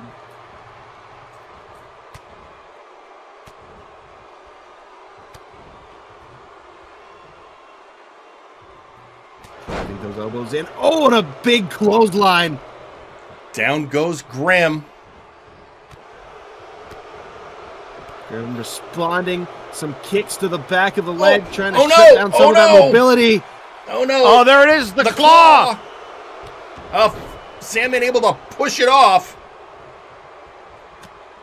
Making very good use of the power in the lower body of Sandman. Whether it's launching off those ropes or kicking someone straight in the chest, those legs. And now Sandman in a bad way after catching that claw. And now a House of Pain. Now, is he gonna... Yeah, oh, good, he got out. I was worried. I was worried just for a moment. Heel digging into the ankle on that hold. That's not just stretching out the legs. That's targeting joints as well. I mean, we could spend an entire night just describing the sins of the various members of the Murder Cave. Creation begging to come back in. Lariat on Grim. Kick to the head. I think he busted him open. To the dome. Another kick. And Grim is bleeding and he had to make a tag. Here comes the Allfather.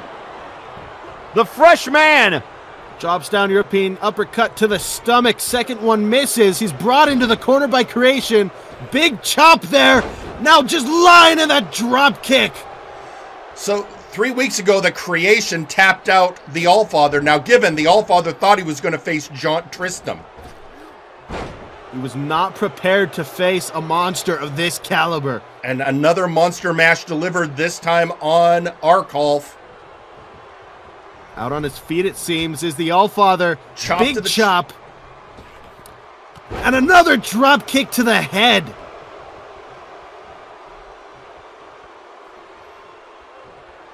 And now the brain chop. The brain chop. Oh, are we going to see it? Oh, that's it. If he can lock this in, that's it. The Wheel of Pain. I mean, this is how reversed. Arkolf knew because that's how he tapped him out last time. He had that one scouted.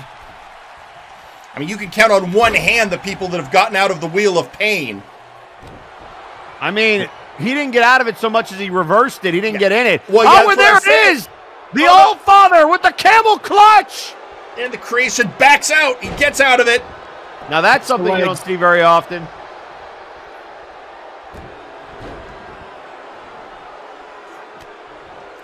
Now the Creation taking it to the Allfather. On the leverage, the stature, the power he has, because just the size and power of the Creation, he's going to be able to get out of those submission moves. He's going to be able to use those long limbs to his advantage. Pick the leg, get to the ground quickly, lay in those just devastating kicks. And whip to the corner, chop, down again, going for that kick.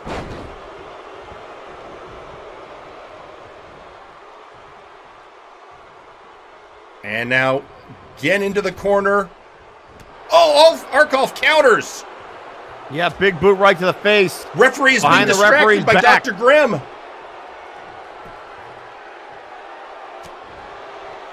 And the creation, not liking where his arm is, driving the right hands into the gut of the Allfather. Back into the corner. And reversed by Arkoff.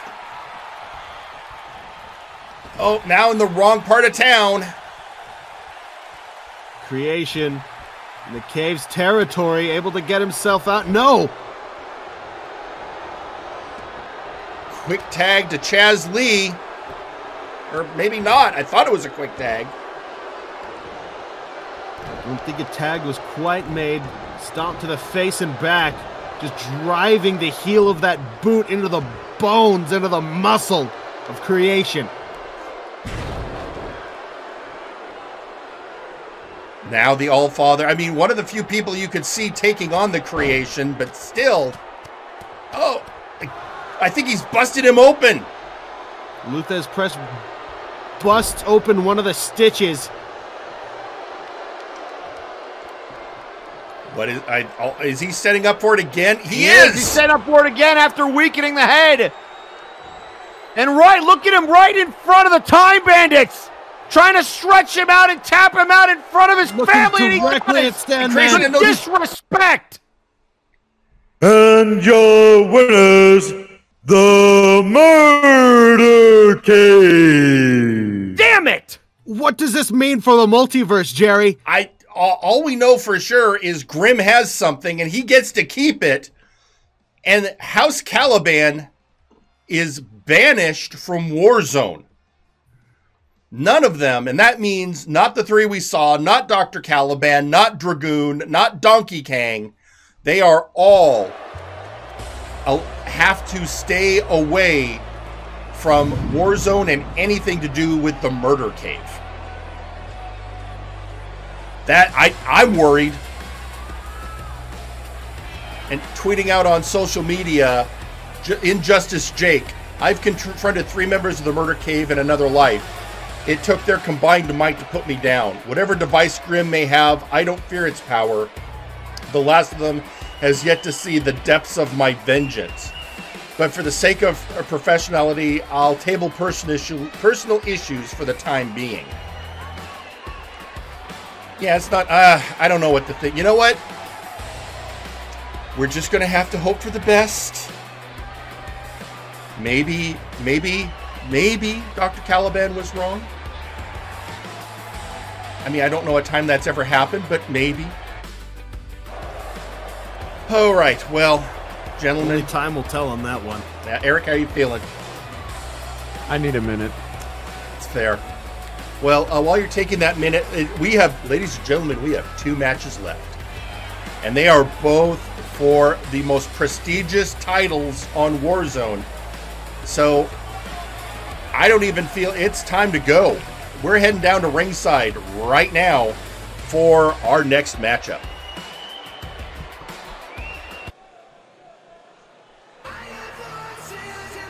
The following match is for the Nexus Titan Championship.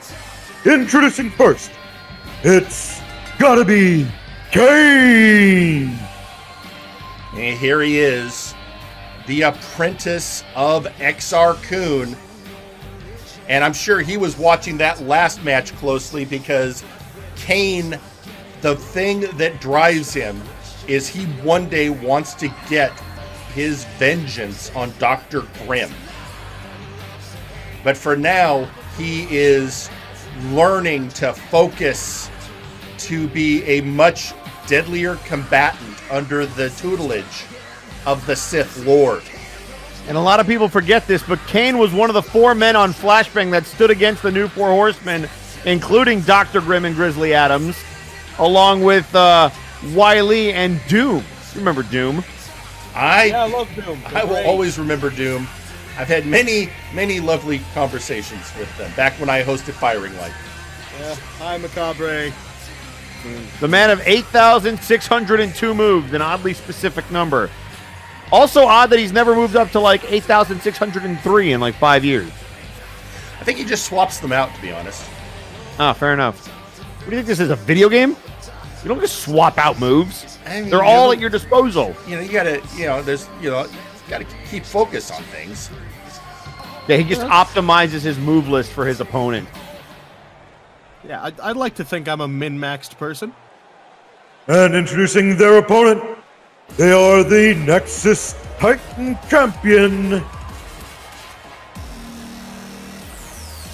Representing Conquest Bloodline, Lady Boots.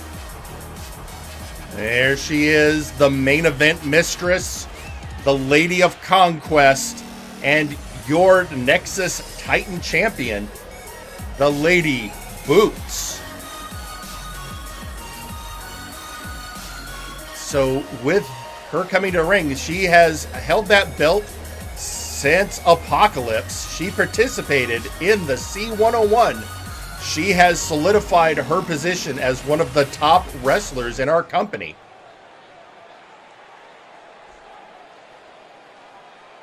And there it is. The Nexus Titan Championship.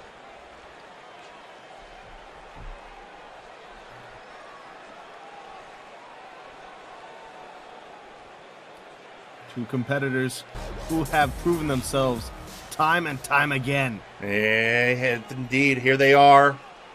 Kane, Boots, and they're off. There goes the bell. Kane immediately. What a suplex into a brainbuster. I mean, you've got to figure his skills, the tutelage of Exar-kun. He is a much different competitor than he used to be. More focused, less chaotic. And he's got to keep this match at his pace. If anything, more vicious. Definitely more vicious. The also, teachings of Exar-kun deep in the mind of this man. Tweeting out on social media, Kelly, I want to support Lady Boots for us women, but I want the late night calls to stop. Go Kane! Yeah, we won't get into that. Drop down by Lady Boots, goes behind, into the German suplex, straight into the pin. Early pinfall attempt by Boots. What a beautiful bit of wrestling there by Lady Boots, and the legs immediately coming into play, taking him over the top with that head scissors takedown.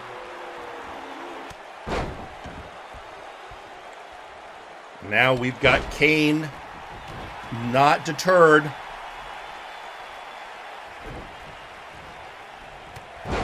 And a lariat bringing him down.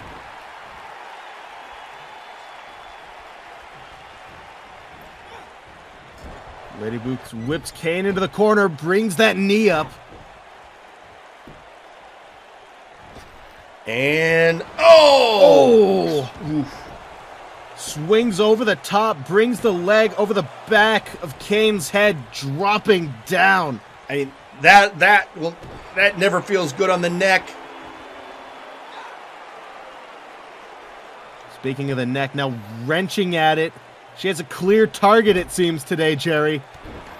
Well, I mean, that's what you do. You pick a body part, you work on it. You know, probably would have helped you in our match. Yeah. Thanks. I mean, Jerry, you just seem to be slapping me most of the time. But anyway, back to this. And out she goes. What's Kane planning? He's revving up for something. He's about to fly. Oh! Into our announce table. A tope suicida. Mamma mia. Just bouncing Lady Boots' head off of the... Oh, boy. Okay. Reverse. Boys, let's... Oh, boy. But still... She crashed into the announce table. How the hell is she standing? Again, she is the Lady of Conquest. She is one of the toughest competitors we have here on Warzone. Shoulder capture into the suplex there, but not enough to keep Kane down. Reverses that shot. Now fires back with some right hands of his own, and a back elbow to the face. Throwing her off to the side, but Kane's got to get this into the ring. It's up to an 8 count. He cannot gain the belt on a countout or disqualification. Gets both of them back into the ring. Shot to the spine. And that was an innovative neck breaker. And we're going for a pinfall. 1. Yep, sleeper hold into the neck breaker. Ooh. Kane trying to win his first title in MNW. We've seen Sir McCheese do it. We've seen the O-Lods do it. Can Kane make it 3 for 3? This is certainly a night of firsts, but Lady Boots is not going to go down easy. There to the second. What's Kane got planned? Look at the deadlift vertical suplex. What a suplex there from the second rope. Pulling her over from the outside, the strength of Kane. This man has definitely had his chains broken. He certainly has it again. He's never held a championship in MNW. Oh. At least to my knowledge. My records don't show it. I think you're correct. What an accolade this would be to collect for Kane if he's able to capture the victory. He's had a lot of opportunities, but he's never been able to climb up to the mountaintop. And Lady Boots is not the easiest person to do that against. She will do whatever it takes to hang on to that belt. If we were to akin this woman to a mountaintop, it would be K2. This is not going to be an easy climb. Oh! The standing bulldog on the main event mistress.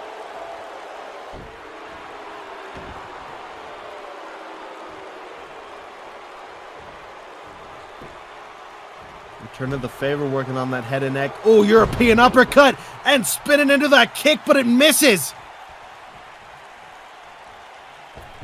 And now a power bomb.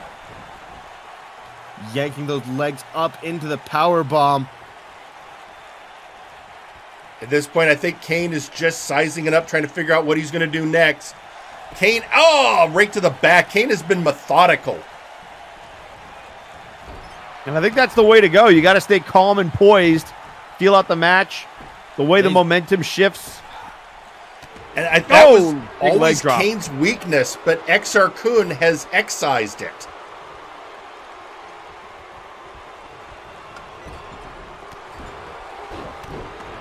Yeah, Kane reserving those bursts of energy that usually gas him out. Into the cover.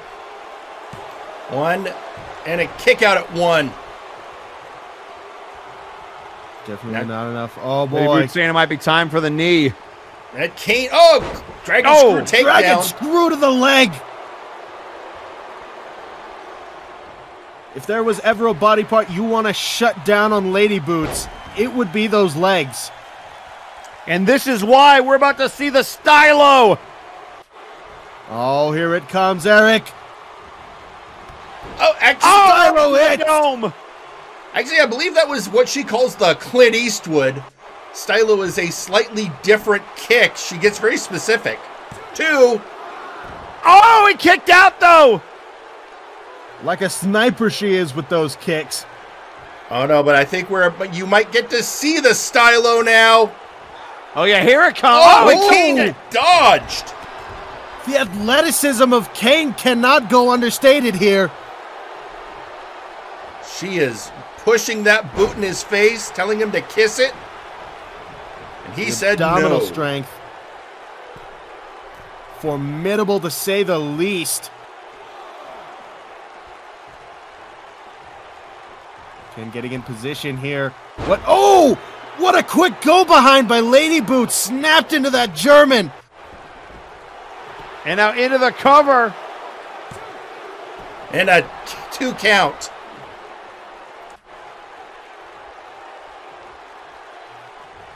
The mistress is not pleased. Going up top. Oh, and a knee to the back. So far, the speed of the main event mistress has been thwarting Kane. He needs to get in control and turn this back into a wrestling match. I don't disagree. And now the hammerlock applied. Now, almost as if he could hear me, but Lady Boots powering out with those stiff right hands. And the monkey flip.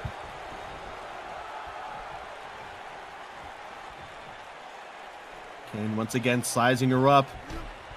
Stalking like a predator after its prey. And once again, they go outside.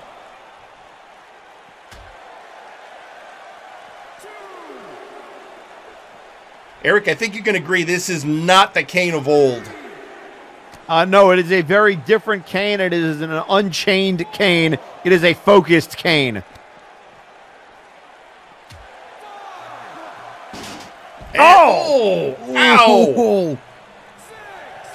The head and knees. Lady Boots bouncing off of those steel steps. And she That's gotta hurt. Something fierce. Brings it back into the ring. Those kicks slowing down noticeably. Well, and Kane has been working hard on those legs. He knows where her strengths lie. And again, back to this hammerlock. And again, Lady Boots trying to fight out of it. See, this is where Lady Boots does not want to be in a hold in the clutches of Kane. Lady Boots wants to be flying around this ring, delivering strikes as quickly and offensively as possible. Into the cover. And not even a 1 count. Kane is out immediately.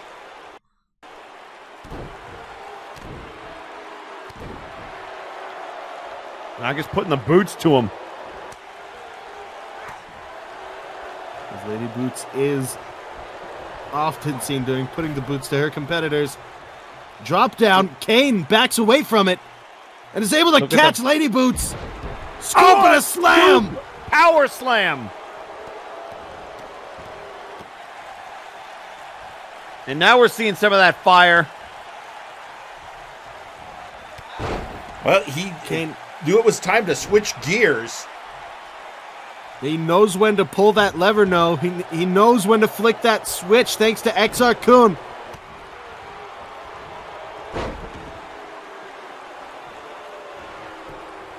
Lady Boots showing off her often impressive strength as well, but a European uppercut cuts off that buster from Kane. A lot of spines are being busted tonight. If I do so myself. And you do.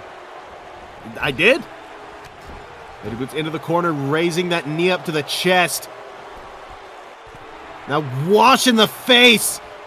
Just scraping the boot across the mask. Kane says no. Oh! Driving her face first into the canvas. 1 and a 1 count.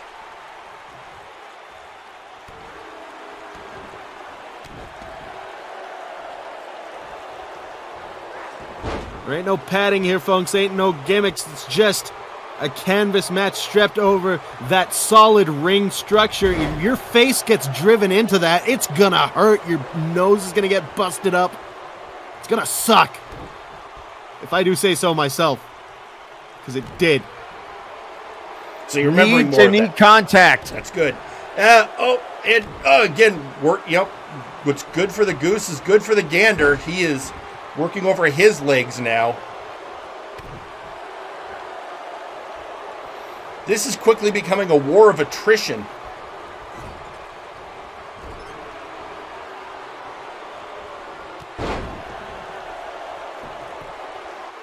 Spinning that heel in. 2. Drove it straight into the forehead of Kane here. Exar-kun's apprentice. You have to be wondering, what is the Sith Lord thinking right now? Do you think he's feeding him any sort of instructions through the Force, maybe? Things like that. I have to wonder what the locker room talk was previously. I think, based on how the Sith operate, this is a survival of the fittest moment. Kane is here to prove that he is worthy. And that means he's got to do it on his own. 1, I have to agree with 2, you, and a kick out of 2. Sink or swim. Kane has been thriving in this match. Put Lady Boots, veteran status, ring savvy.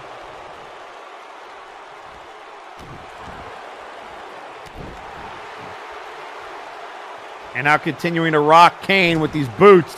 But Kane back to a vertical base. And another monkey flip. You could say those boots were made for rocking. And that's just what they'll do. And indeed they have. Oh, back elbow. Nice leg lariat there from Lady Boots.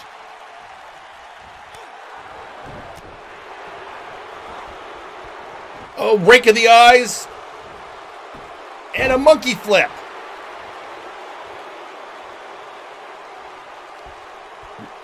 Now that nerve hold now, trying to slow things down again. They got that vice-like grip locked in on the shoulder there, just pinching that nerve group. It's not the only thing that's in that area. That's tendons. Ooh, kick out. That's some tender muscle in there.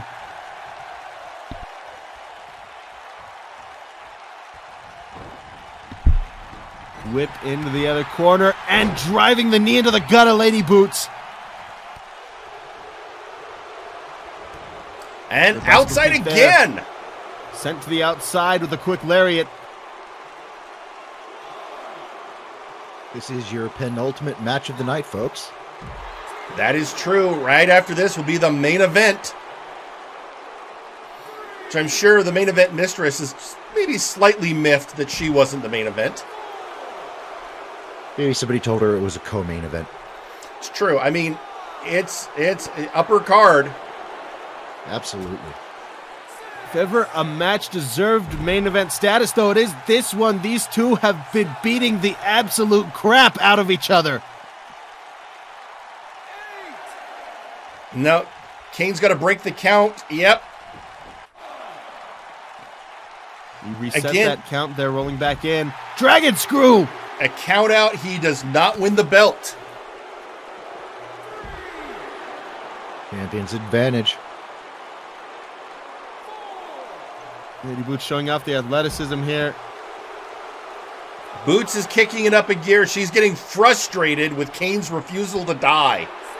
Well, I think his resiliency has made her start. Oh, into the steel steps. His resiliency has made her question what she has to do to retain her title. Yeah, he needs to break this count. He cannot win on a count out, and there you go. That's veteran right there. That newfound focus of Kane, he knows what he has to do. His goals are clear.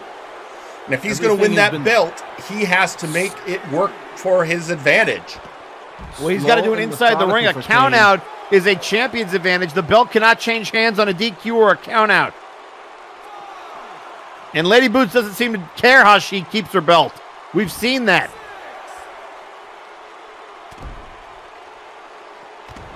Lady Boots, what a boot! Stranger to tactical maneuvers.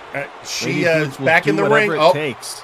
Here it comes. Stay in your mind's eye. Here comes your Clint Eastwood one more time. Do you feel lucky, Punk? Oh! I bet he's feeling happy now. He's on Dream Street. Good night, Kane, to retain her title. One, Lady Boots. Two. Kick out at two. Oh, my God. Kick to the back end. Oh, I think you're finally going to get to see that stylo. We'll see if she can hit it right here. The frustration Lady Boots must be feeling. Him. Stylo hits. That was a kiss the boot. Bounce. She got him. Lady Boots. No. She's screaming. What is that? She's screaming now. She's screaming at the referee that was 3. No, she's yelling for Gorm. What? She's yelling Gorm. Why is she yelling Gorm? Security better hold it down backstage. It's not the kind of match we want interrupted. She's just stomping on Kane, and he's bringing her to the corner. Bloodline. If Gorm gets involved in this, oh, come on! No, if Gorm, like you're saying, Eric, if Gorm gets involved... A disqualification! And Kane sees Gorm, and here we go! Oh, no. Thinking better of it. Lady Boots uses the distraction! Though. Come on, ref! She drove the knees into the back of Kane! Yeah, Kane is trying to maneuver. He's got a 2-on-1 situation here now. Oh! Now the numbers advantage. 1. And a kick out at 1. The numbers advantage now favoring the main event mistress.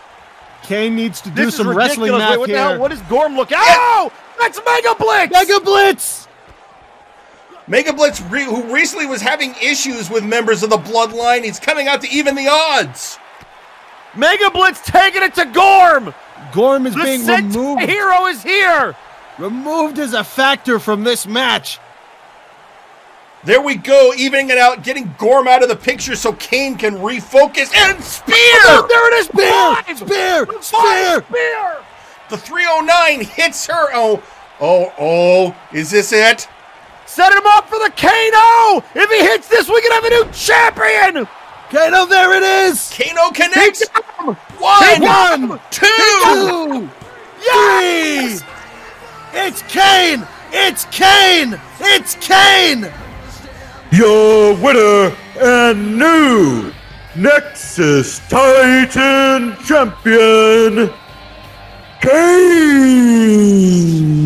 After years of getting so close to a championship, he could taste it. Kane finally gets that elusive win on the big stage that he's always wanted. What a win! What a piece of gold to sling over your shoulder!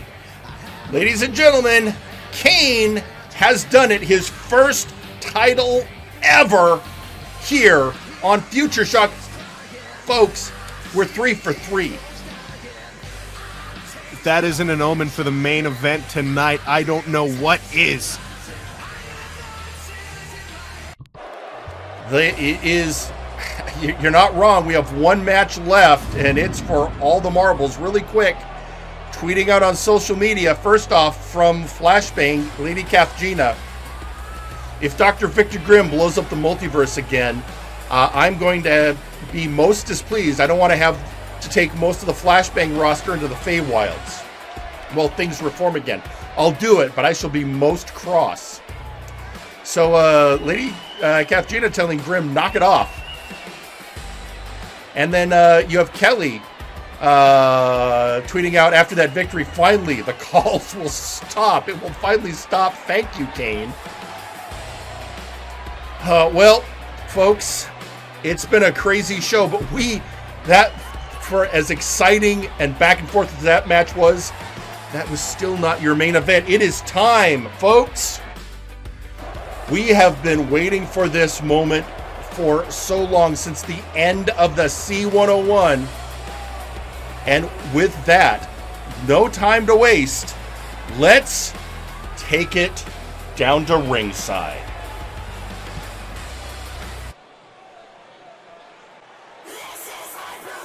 The following is your main event and is a 3-round burst match for the Multiverse Heavyweight title. Introducing first, Ginger Boy! The Mad Lad of London, former Flashbang Heavyweight Champion, former Warpgate Hardcore Champion, and the winner of the C101. It's Ginger Boy. Looking to scoop up a piece of gold that he has not yet held.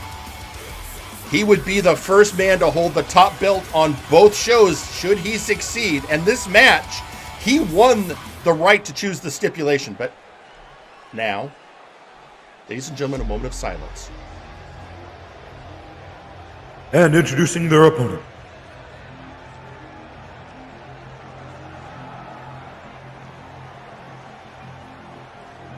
They are the Multiverse Heavyweight Champion,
And Zacko Duo! Look at the armor on this man! Oh my God! The red, white, and blue! So I'd like to point some out, ladies and gentlemen. He's never won at Future Shock. Every other title has changed hands tonight, and he decides now to pull up the new music in the entrance. You talk about a cursed future. He might have just cursed himself, Jerry. He has. He's also never won a match when he's had a video package. He doesn't have the luxury of curses or superstition right now. He needs to keep that belt around his waist and away from that turncoat. Well, I think he's pointing out he understands this is the toughest opponent he's ever faced for that belt. And he's faced the likes of Azir Taran. So here it is. Zacko Duo, Ginger Boy, 3-round burst match in a steel cage. For those of you who don't know, a 3-round burst match, it's 2 out of 3 falls. The first fall has to be a normal match. The second fall, submission. The third fall, knockout. Yep, pin, submission, KO. And this is tailored to what Ginger Boy does. I mean, I don't understand the logic. Well, Ginger Boy, the Three Kings won a match against Meme, and that winning that match let Ginger Boy call the stipulation. Well, that would explain it. I mean, this is... Also... I mean, Zacko's a confident bot, but, I mean, confidence can be your undoing. And that cage, earlier today, the Three Kings were coating the bars in garlic, and they had a cleric come and bless it. And, I mean, it was... Yeah. I mean, it was Lionel Matrix, but he's still a cleric. Still technically a cleric. Ain't no vampires coming out here with no briefcase. Ginger Boy had a plan.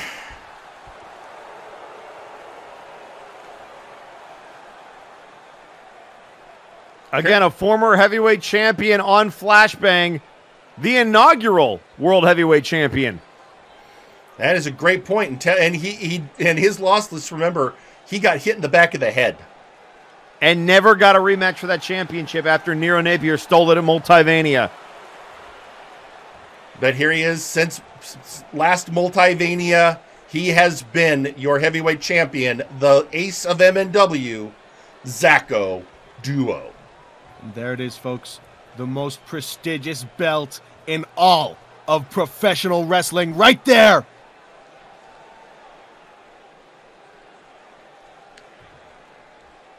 Just feel will the Three Kings have some gold to go home with, or will Zacko Duo bring the belt back to Meme? And look at this. Here comes the cage. A slow approach. Zacko immediately driving that knee in and the face into the canvas. The drop kick right to the dome. An immediate quick pinfall and a kick out. The referee's not even in the ring. Just a crisp single leg drop kick there. And here's why this is so critical. Zacko Duo is going to be at a disadvantage in the first 2 falls. In my opinion, he has got to win this first fall to have an opportunity to retain. He's not a submission wrestler, and knockout is such a up-in-the-air stipulation. Oh, what a kick! Zacko has to give himself some breathing room for round 2. Zacko does have a particular move that can facilitate that knockout, though. You can't forget that. The Ansible effect, that back elbow. Mm-hmm.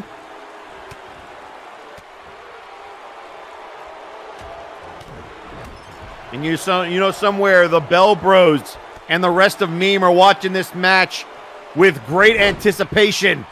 Bated breath in the locker room, indeed. I cannot get over the armor, the red, white, and blue, the Optimus Prime look for Zacko Duo. Well, I think he felt it was a special night, and he needed a special look. I mean, we saw from that video package, he's changed up his appearance a fair amount. Yeah, all across the multiverse, he has looked...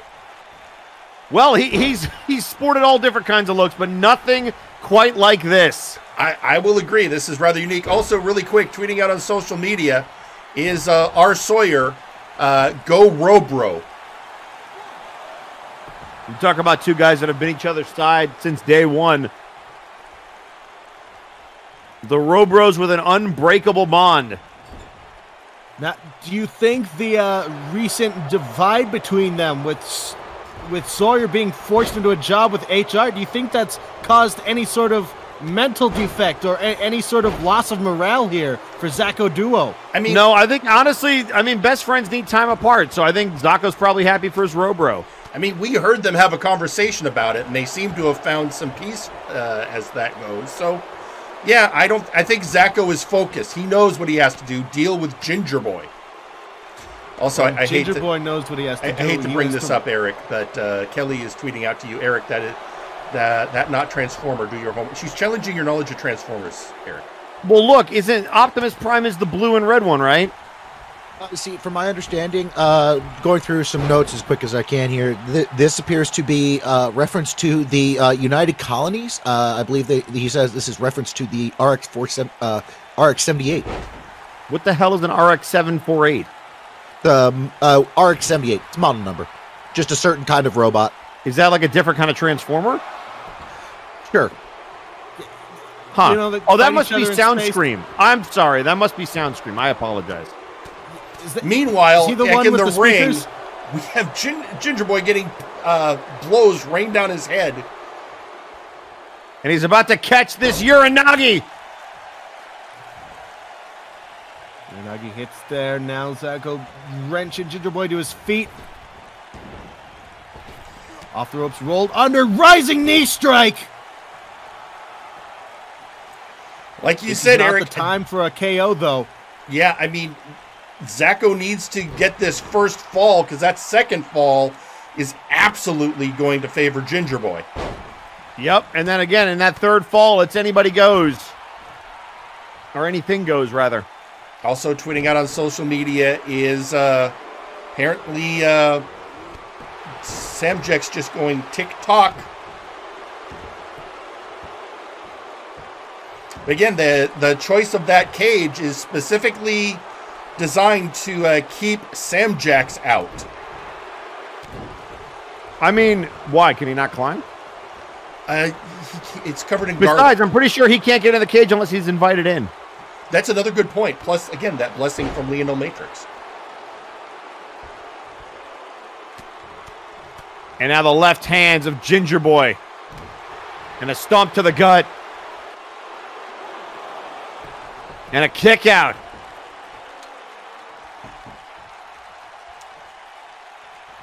Wrenching the bot to his feet. Into the corner he goes. Oh, drop kick to the back. To the lower back there. That's such a cluster of all kinds of different... Oh, this could be a problem. Zacho hung out to dry. And the double leg drop.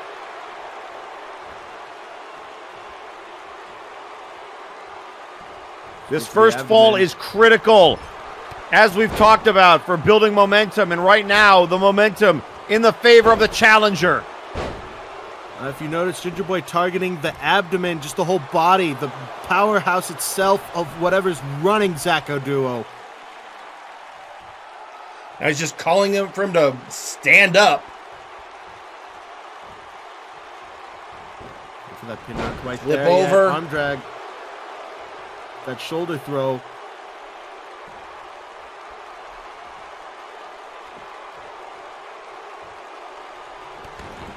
And now stomp. This is exactly what he has to do. Going for the count. And a kick out at 2. Not quite enough.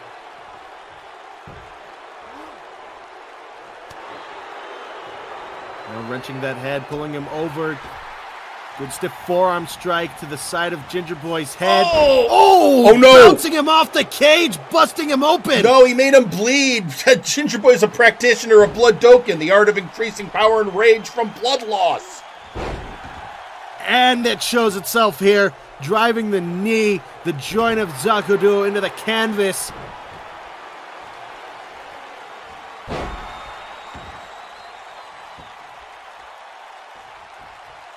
Did I remind you folks, this match, no one has received that pin yet. Pinfall, submission, KO. That's what it takes to win this match. Zacko is working, trying to get that first fall. This is simply a race to dominate your opponent in every aspect of professional wrestling. Oh! Oh! The old off switch on Ginger Boy. He got it. Oh, and a kick out. The off switch that it's just heavily targeted palm strike. Not enough. Oh, I think we're about to see could be it. From behind. He was setting him up. It might have been looking for the Red Comet, but he reversed it. Red Comet reversed. Off the ropes. Ginger Boy drop toe hold. Beautiful.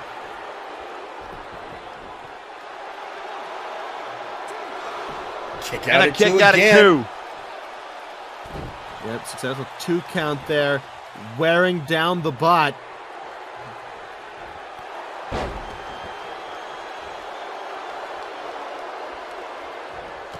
Oh, beautiful kick to the dome. And now turns him over. 2. Oh, and he kicked out. That was the reset button. That bicycle kick. And he might be going for it again. Oh, what a lariat. This could be part of the strategy, you know, I don't think he got all of it, though. And another kick out. Yeah, definitely didn't get out of it. But I think he might be softening him up for the KO, possibly. I mean, he needs to get the first pinfall before he can worry about that. Oh, and a kick to the dome. Into the cover. And a kick out and again. Kick out. That's really the crux of this match. Do you plan for those upcoming steps? Or do you just live in the moment and try to do them one by one? Well, as this goes on, real quick on social media, tweet from Jack Abbott, or sorry, the Prince Jack Andrews. Try it, you Morbius reject. This bat is rated E for everything, thinking of screwing this match. Again, I believe that Jack Andrews and Ginger Boy do have some history. They do. They are fans of each other, to say the least. They train together in the United Kingdom. They're very familiar with each other from that circuit. And now they find themselves on opposite shows in MNW, but still long history together in terms of their wrestling career and their training. Oh, big elbow. And of course, to Zacko duo. The finale of the C101. Yeah, that MMA training, those MMA-like strikes, finding their exact marks every time. Oh, just jab that MMA, like you were saying, Michael, that MMA history coming in to place. Oh, the GTS! He got him! Go to sleep! He got him! No! Oh my God, they are fighting hard for that first. They know that first pinfall is crucial. My only concern is what is that going to leave in the tank for the second? Well, we still have not seen the Ansible effect, the Red Comet, the Mad Lad Roundhouse. Oh, here we go again. 2. No. And another kick out.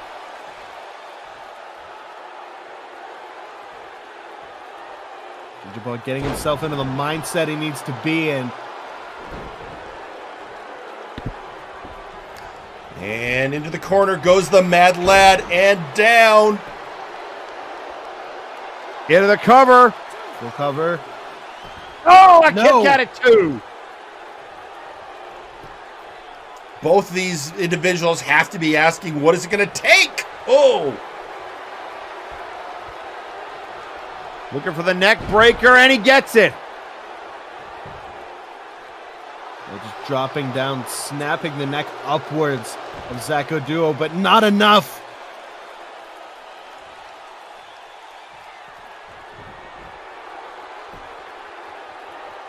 Ginger looked like he was setting up for something, but Zacko on his hands and knees just trying to get back to a vertical base.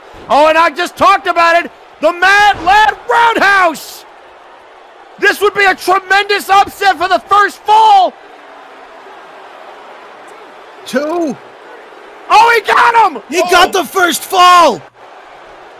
Oh no, the first fall goes to Ginger Boy, and now the next fall has to be submission. Advantage. We are going to have a new heavyweight champion. There's a kick. And here comes the Panama Sunrise.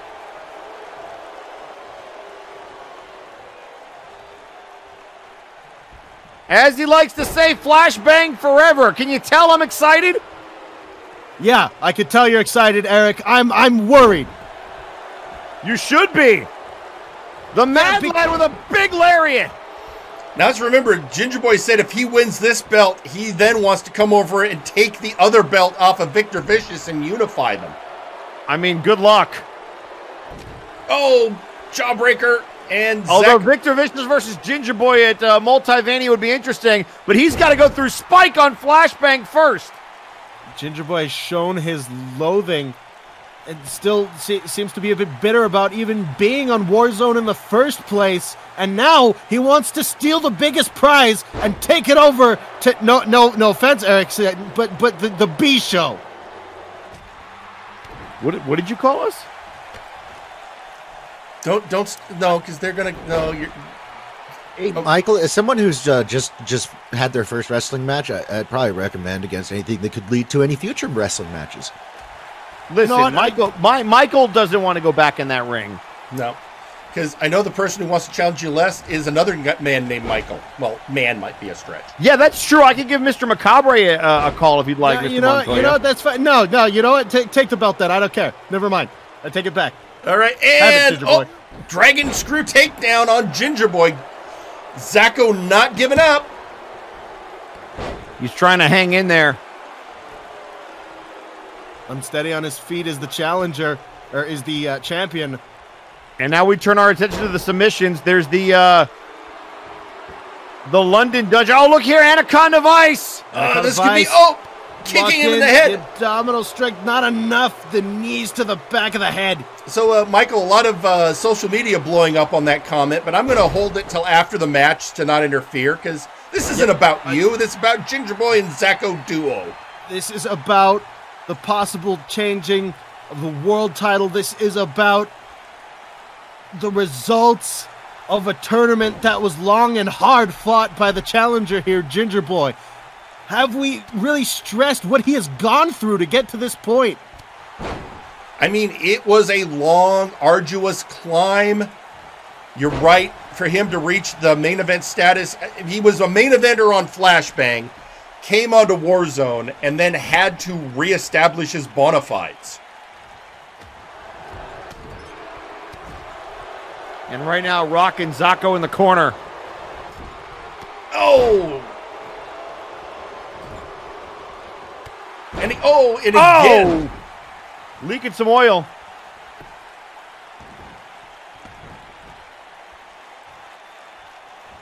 And he got planned here. Oh, big right hand. Good old-fashioned punch. Oh, no. Oh, no. Rings of Saturn turned over. Got it locked in, has those fingers interlaced. But Zacko Duo powering through. Breaks the grip. Zacko is one submission move away from losing his championship. Advantage heavily in Ginger Boy's corner at this very moment. And now Zacko with an inverted figure 4. Again, submission not his specialty. Nope.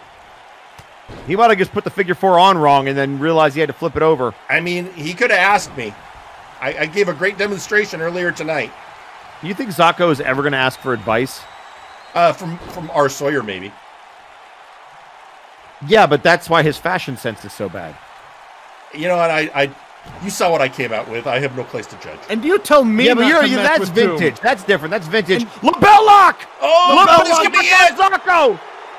Oh, no! Oh, he breaks the hands! He broke the S-grip. LaBelle Lock so dangerous. That was using close. the entire body, focusing on that, wrenching that head back. Oh, he's got him. This could be the Red Comet. He's got him up, but this will not win him the match. I mean, he's got to tap him out. I mean, that is a match ender. He sweeps it. Not a submission specialist. Dude, Zocco is out of his element. The Mad Lad of London, with a man with some of the most vicious, effective submissions in the game today, has to make him tap out. It is a daunting task for our champion. I mean, that red comet is one of the most devastating moves you're going to face in wrestling, especially when delivered by an expert. Oh! Kick to the head. What's he planning here? Here pulls him to the middle. Okay, he's signaling something to the crowd. Ginger Boy, I think Zocco took too long.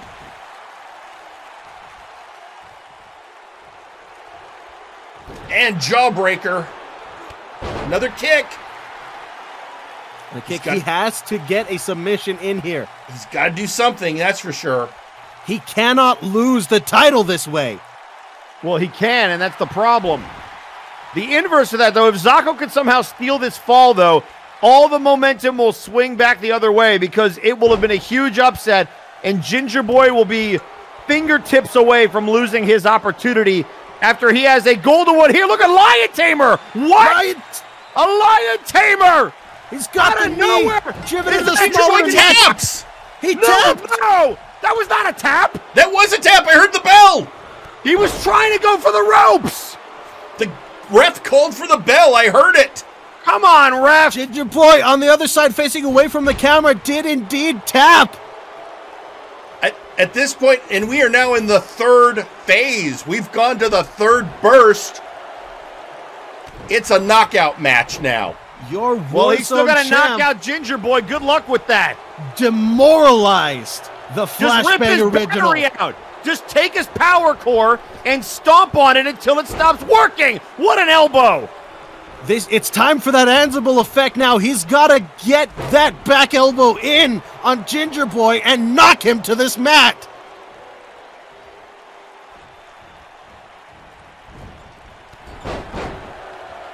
Oh, and what a drop kick. Right to the spine. Stiff right hands on the back of the head. Well, you know, as Ginger Boy's entrance theme says, brutality. It's his specialty. And now it's time for it. Zocco Duo firing on all cylinders, kicking his speed into gear. Oh! Working on that KO pretty effectively. Tweeting out on social media, Ginger Boy's old friend, Henry Colt. Come on, Ginger, bring it home. You got this. I still couldn't agree more. Zocco, drop toe hold.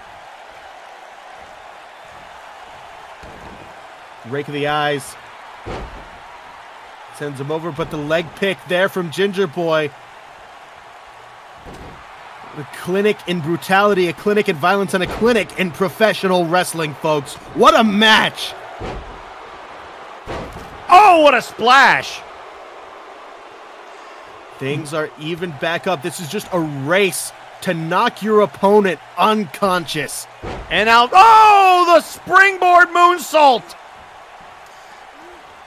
Regardless of who you're rooting for, we can all agree these are two of the best, if not the two best, in the business. I would agree. Trapping the arms there into a suplex. Dropping Ginger Boy on his head there and giving him another stomp. Now working, trying to shut down the offense. Brilliant strategy by Zocco Duo. Can't get knocked out if he doesn't have a fist to punch with. Oh, another strike. Oh, and you know, speaking of people, you know, choosing violence, Big Popple Plutonium is tweeting out, Zocco, don't you dare lose the belt to a company that makes hand grenades. That's... I think he's confused. It's you know what? It's not a literal. It's a. I've learned just to I'll talk to him later. When it comes to him, you just roll with it. Oh, drop toe hold. You'd get along with Seth Jackson. Actually, they do get along quite well, from what I understand. Meanwhile, working on that arm, that only recently repaired arm of Zacho Duo. Actually, with his change, I'm assuming that's just an overlay, that underneath it's still the same old Zacho Duo. That would be a question for R. Sawyer. Oh! What a reversal on that spinning heel kick.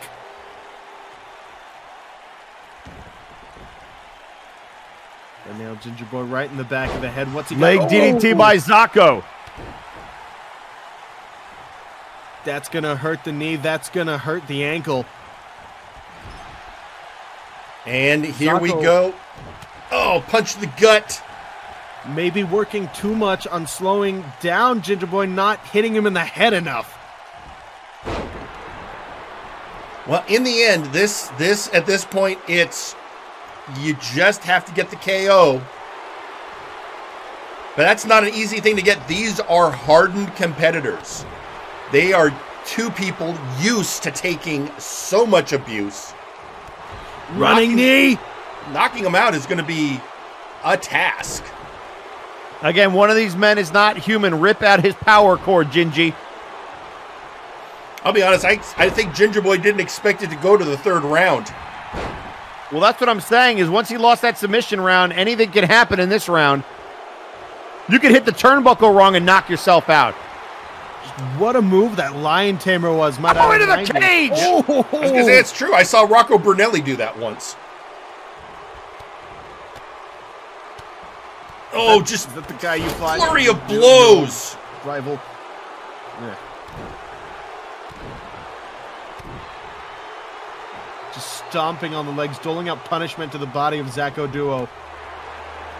Kelly tweeting out, Zacho, you can beat that Ewok Conor McGregor wannabe. You're better than him. You know, ever since Aiden Zero made that crack about the tattoo. Does look like an Ewok. I can't unsee it. That's the problem. Meanwhile, I don't know who Conor McGregor is, and I really don't want to. Yeah. Oh! The ropes there. Oh! Quick takeover by Zacho.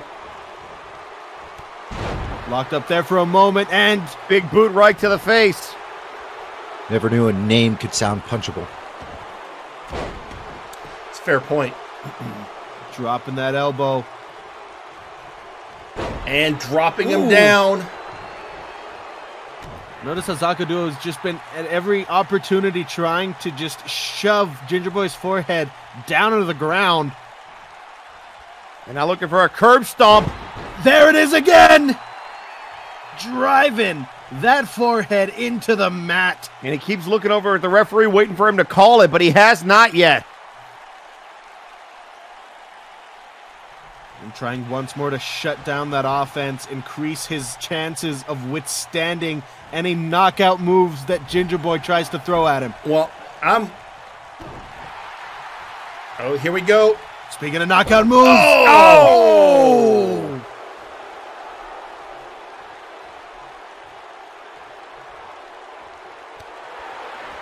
Oh, he's not done. Oh, the kick. Oh, he reopened that wound on that. Oh God, he's made Ginger Boy bleed more. That's not a good idea. I mean, that's a double-edged sword. One hand, you're making him angrier. He's going to be more dangerous. The best you can hope for is the blood loss catches up with him. Yeah, you could also hope that anger makes him sloppier, which can happen with Ginger Boy. We've seen him get fuming and whiff a couple times. Oh, curb stomp. Curb stomp, but Ginger Boy will not relent. Stomp to the chest, into the leg. Maximilian Thunder Thighs tweeting out, I'm not on anyone's side for this match, but whoever holds the belt at the end of the night changes the game of the multiverse. So who wants it? Well, right now, it's Zacho Duo wanting it. Right now, it's Ginger Boy face down on the mat. Oh, also tweeting out, I mean, we're in a, but I gotta, because Dr. Grimm is commenting. Zacho Duo is a poor excuse for a champion, and I fully support Ginger Boy in that match. At least Ginger Boy won't put motor oil and lubricants all over the championship belt on a whim.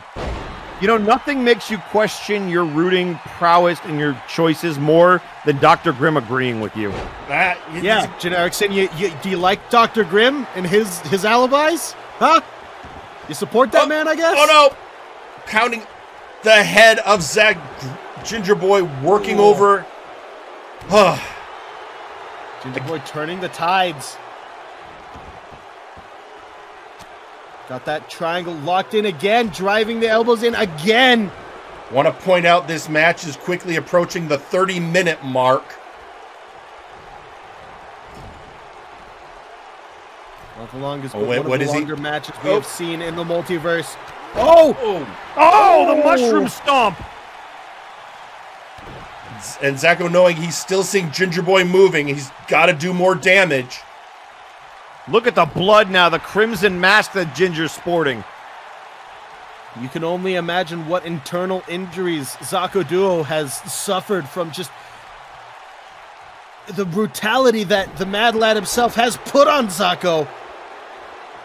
And with Ginger Boy now in charge again, bringing him up, and Zacho counters with an uppercut. Ooh. Because, Jerry, some hurts only show on the inside. Did I give you a concussion earlier, Michael? Are you okay? What? You may have. Oh, here we go. Future Shock. DDT. Oh, right. Okay. Is this it? No, I guess it is not. Counter by Ginger Boy. Off the ropes. Oh! That leg lariat. And Enough again. There we go. Chopped him down with that kick.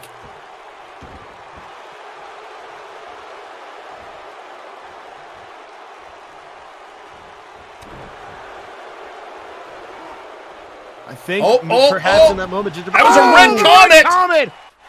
Not normally you'll stun your opponent long enough for a pinfall, but that's not what this is about. He has to knock him out. Could we be seeing the Ansible effect? The referee hasn't called it. Get up, Gingy. Ginger Boy is still moving. No. Is he going to Ginger Boy, get up. Behind you. Oh, no. Come on, Gingy. And he did it. He's out cold.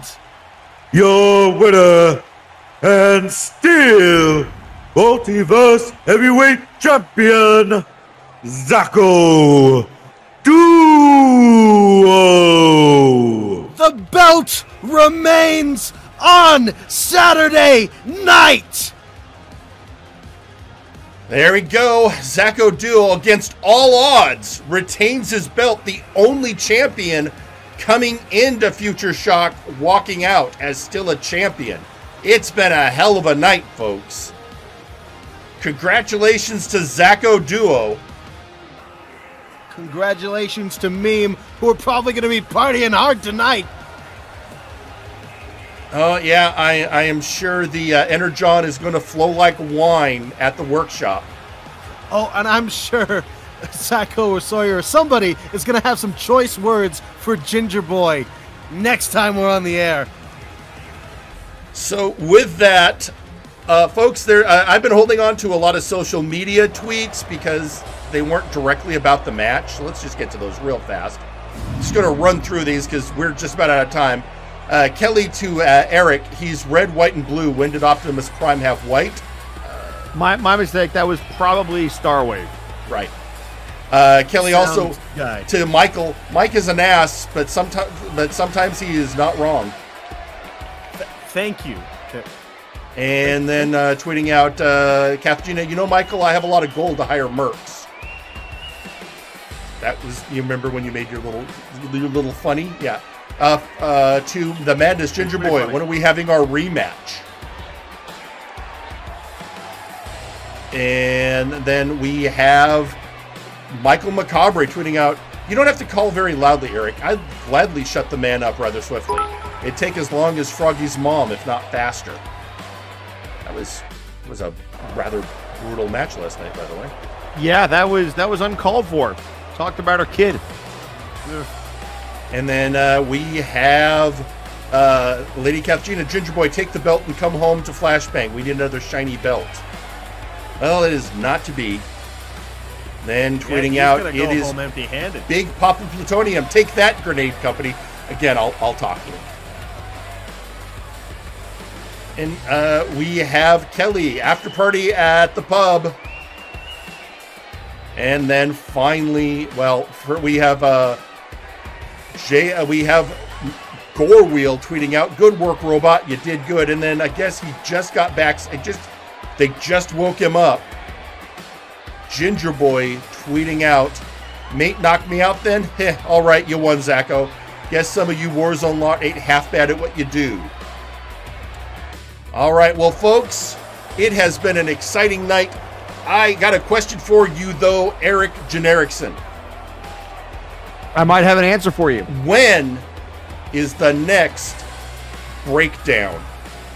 It's going to be Easter weekend in April. You heard it. It's actually, from what I understand, Easter Sunday itself. It sure is. Easter Sunday. Ladies and gentlemen, that is April 17th for Breakdown. That will be the absolute last pay-per-view before Multivania. Well, but we are well out of time. So for Pete McPherson, Michael Macabre, and Eric Generiksen, I'm Jerry Aldini. Ladies and gentlemen, good night. God damn it. Ladies and gentlemen, thank you for watching the Multiverse Nexus Wrestling YouTube channel. If you like this video, go ahead and drop a like, share the video, subscribe to the channel for more, and ring that bell to get notified whenever we post a new video. This has been Joe, signing out.